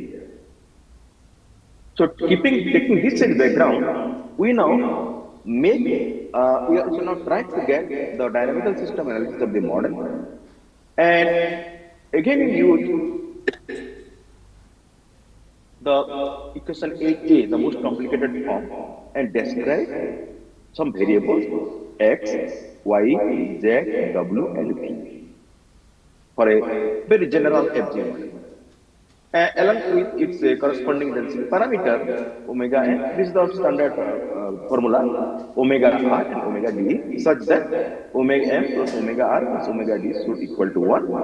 And in terms of these dynamical variables, now if we'll add it together, you will get omega n plus omega r plus 8xz plus 8x plus 2w minus 8k is equal to 1. And omega d, where you can retrieve out from here that 8xz plus 8x plus 2w minus 8y, this is most of my interest. So, then we take the derivative with respect to the last function or the equaling number, when we obtain the following dynamical system equals to 22. We have already taken the previous part,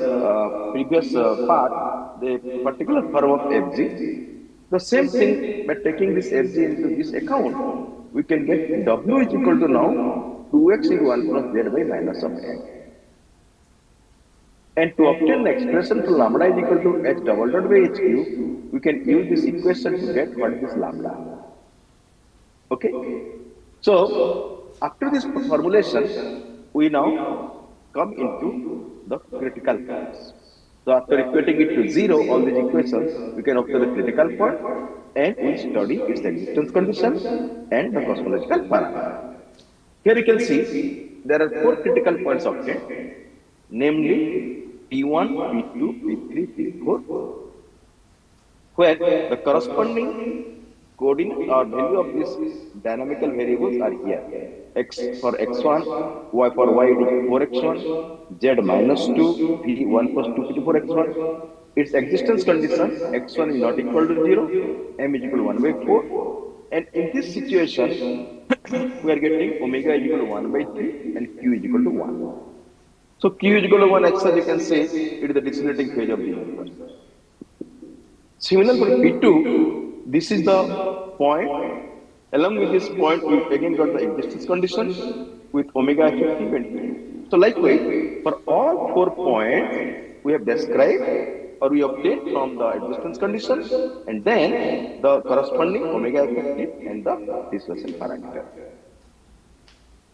Also, subsequently, we get the omega n, omega r, and omega d, the 3 density parameters. And just to see the acceleration is yes or no. So for P1, P2, P3, you can see that the acceleration will never happen because of these corresponding values of these parameters. And for P4, it is always. Okay. Then the critical point, its corresponding eigenvalue and the stability conditions. So P1, P2, P3, we have seen the previous slide that is not giving any kind of acceleration, but P4 is giving. And P1 is unstable point, P2 is stable for a particular range of x2, P3 is stable for a particular range of n as well, M is also stable for a particular range of n. Moving forward, then we came into the phase portrait for the critical point P1. So, the critical point P1 is identified on the XY plane in this figure. The phase portrait indicates an unstable node because you can see the arrows are just getting away from it. So the trajectory that you can see is diverging away from the critical point in all directions. So it confirms the instability of P1, and also someone can get it from the behavior of the eigenvalues. Then the critical point P2, it is in the XY plane. The critical point P2 corresponds to a non-standard CDM dominated epoch in which the density of dark energy is negligible. Omega d is equal to minus of 20x2. When x2 is equal to 0, this point reflects a standard whole dark matter dominated era. The phase portrait shows trajectories approaching P2 along specific paths, forming a saddle point structure. Coming to the critical point P3, here you can see that in the XY plane, the critical point P3, where Q equal to 0, omega equal to minus 1 by 3, does not depict accelerating expansion. This critical point occurs where at 2m square minus m is not equal to 0 and is stable in a particular range of m. So the dissolution parameter solely relies on the variable z equal to h naught by h square. So when z is equal to minus of 1, it signifies that the contribution from the Gauss-Bonnet invariant, that is g is equal to 24 h power 4 z plus 1 term vanishes, which could explain why it does not demonstrate the transition phase, as you can see in the figure. The actually spiraling, this kind of, this trajectory is spiraling inwards towards P3, indicate that it is a stable spiral. Coming to P4, this critical point is depicted on the XY plane, and it represents the de Sitter solution with omega d equal to 1, omega m 0, and omega r is equal to 0. This indicates the current accelerated expansion of the universe. And this de Sitter solution is varied at the critical point P4 within the parameter range minus 1 plus 2m into minus 1 plus 4m should not be equal to 0. So this m should not be equal to half, m should not be 1 by 4 like that, and m should not be equal to 0 also. In that case, it is not possible. Consequently, the two parameters, US parameter and dissolution parameter, that is also showing some accelerating behavior for Q and lambda student for omega. So the trajectory shows a clear spiral structure that is converging towards the point P4. It indicates a stable focus. So this particular system will exhibit temp oscillations as it coming towards this point P4. Then from this evolution, from the dynamical variable, we also get into the evolution plot of this density parameter with some initial conditions that x is equal to 10 to the 14, y is equal to minus 1.2 into 10 to the 14, and z is equal to 0.005, and b is equal to this, and the model parameter m is equal to 0.18, we can see a clear description of all the density parameters. And most importantly, we obtain the current density for matter dominated, omega m is 0.3 approximately, omega d is 0.7, and omega r, very negligible, 10 to the minus 4 as it is calculated. So finally, actually what we have done it here, we explored the cosmological properties of a specific modified Gauss-Bonnet gravity model. In the first phase, we discussed the main features of the gravitational action that includes the general combination of the Ricci scalar and the Gauss-Bonnet invariant. Then we introduced a part FLRW cosmological background and derived the point-like Lagrangian of the theory and the corresponding equations of motion. The second thing we did here is to constrain the three parameters of the model and also track the kinematic evolution of the universe by employing a generic connection and analyzing observational data through MC technique that includes your 32cc dataset and 1701 Pentanploid dataset. We have focused on this particular form of FG because it approaches GR as a real constant alpha gets closer to 0. This model shows the ability to replicate dark energy behavior while avoiding the conceptual issues associated with the cosmological constant. Most importantly, we showed that the right-hand sides of the modified Friedmann equations can be understood as effective energy density and pressure that results from the curvature. So, mostly we have investigated the cosmological properties of the FG model in the presence of matter field. We assume non-relativistic massless matter and neglected the late-time contribution of the radiation field. By numerically solving the first Friedmann equation, we determine the redshift behavior of the Hubble parameter. We use the Lambda-Shade model to establish appropriate initial conditions for Hz and derivatives. And subsequently, we utilize the most recent low redshift observations to compare our theory directly with the model-independent predictions of cosmic expansion. Specifically, we use the Bayesian analysis with the MCMC method, analyzing with the Pantheon clause in CC dataset, the palette. Our analysis indicates that the need for lambda without FG model effectively accounts for the current acceleration of the universe without the need for lambda. However, upon closure analysis and comparison with the predictions of the standard cosmological scenario, it becomes evident that the FG model exhibits significant deviation from lambda CDM as the redshift increases. It demonstrates its inability to describe a standard method-dominated era. Our analysis identified a notable discrepancy between the H0 values obtained from the CC sample and the Pantheon plus datasets, as one can see from the whisker plot, that highlights the ongoing H0 function in cosmology. We identified 4 critical points as mentioned, 3 being stable and 1 is unstable. And finally, the evolution of the density parameter shows the proficiency of the model in depicting the evolution of dark matter, radiation, and dark energy densities, effectively capturing the transition through various cosmic epochs and reinforcing the model's robustness in explaining late-time cosmic phenomena. So this is going to appear very soon in these monthly notices of the Royal Astronomical Society journal. And I also thank my collaborator, my PhD student Santosh, and an intern Soumyadi for this nice work. Thank you very much for your patience and the invitation to speak in this August Guardian. Now it's open for discussion, comments, anything. Thank you.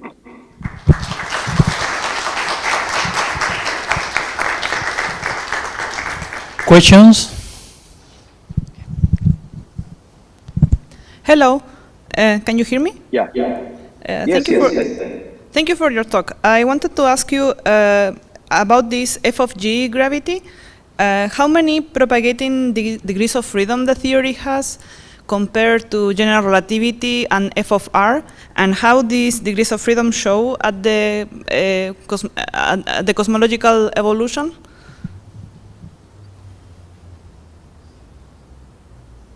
Can you repeat the response?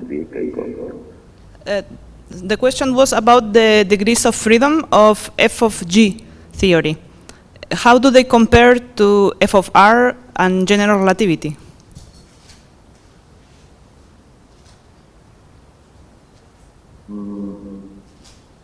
If I can understand correctly, it is about the degrees of freedom where the gravity, the Gauss 180 level has the higher order of gravity as compared to the curvature-based gravity, I mean FR gravity or yes. general relativity.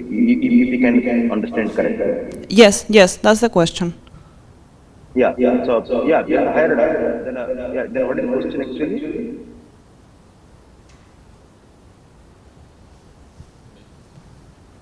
He didn't get the question, or what? I mean, the voice is low or somewhere. Can you hear me, Viviyuta? Yeah. Now it's a little better. Yes, we're hearing you. Yes.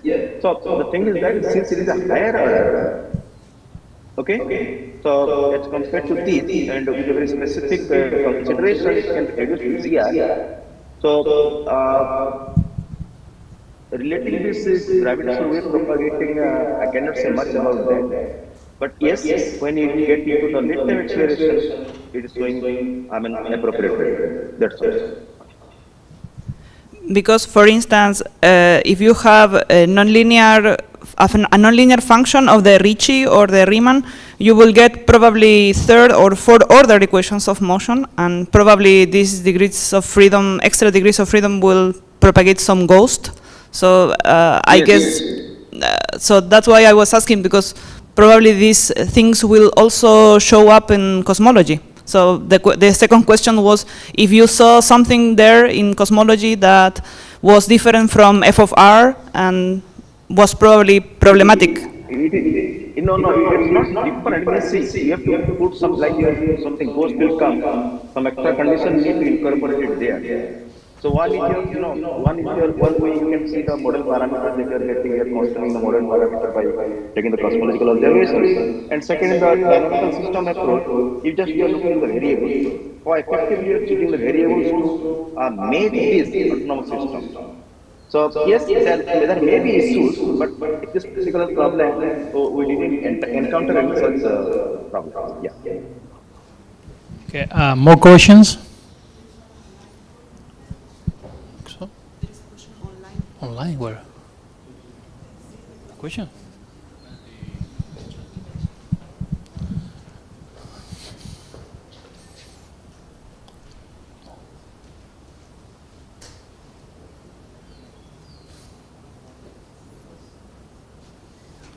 Professor, there is a question in the chat.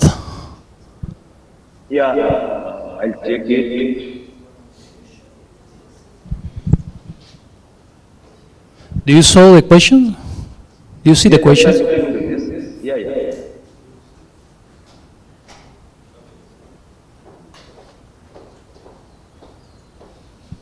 Yeah, it is basically the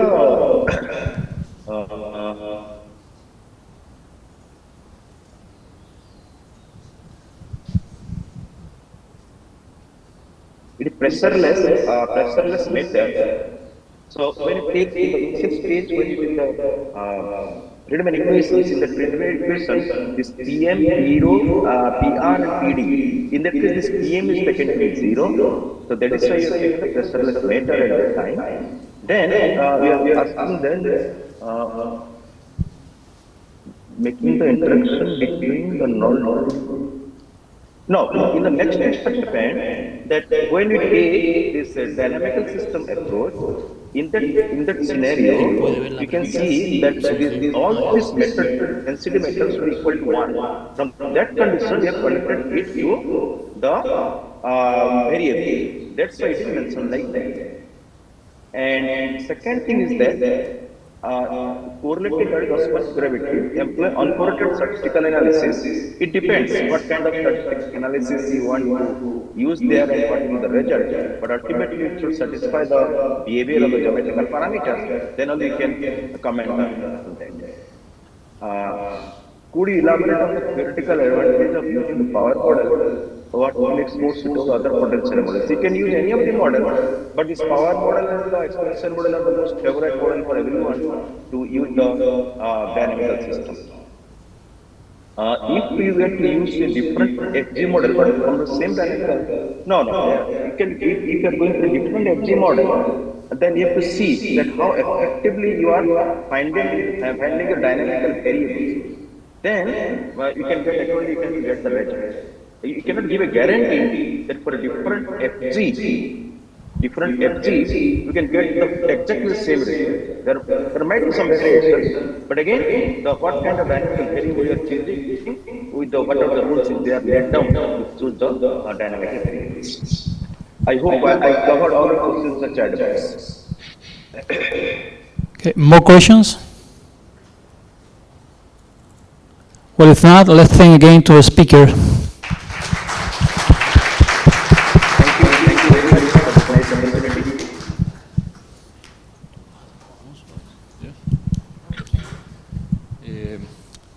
Then we finish this season, and then we are going to the lunch, please. Also, you can register there for the activity in the afternoon. Yes, after the lunch. Yes, we are going to the museum, archaeological museum of Azapa, and also to the Arica Hill. Yes, you are welcome to yes. What time? Is 15 and a half. Yes. Okay. 15 and a half. Okay. Yes. Here. Yes. Yes. No. There in the same place when we take the bus to the hotel. Yes. Yes. Okay. Then we can go to lunch. Thank you very much. Thank you very much, Bibijuta. Thank you, Giovanni. I am also quitting and going for dinner. Okay, thank you. Thank you.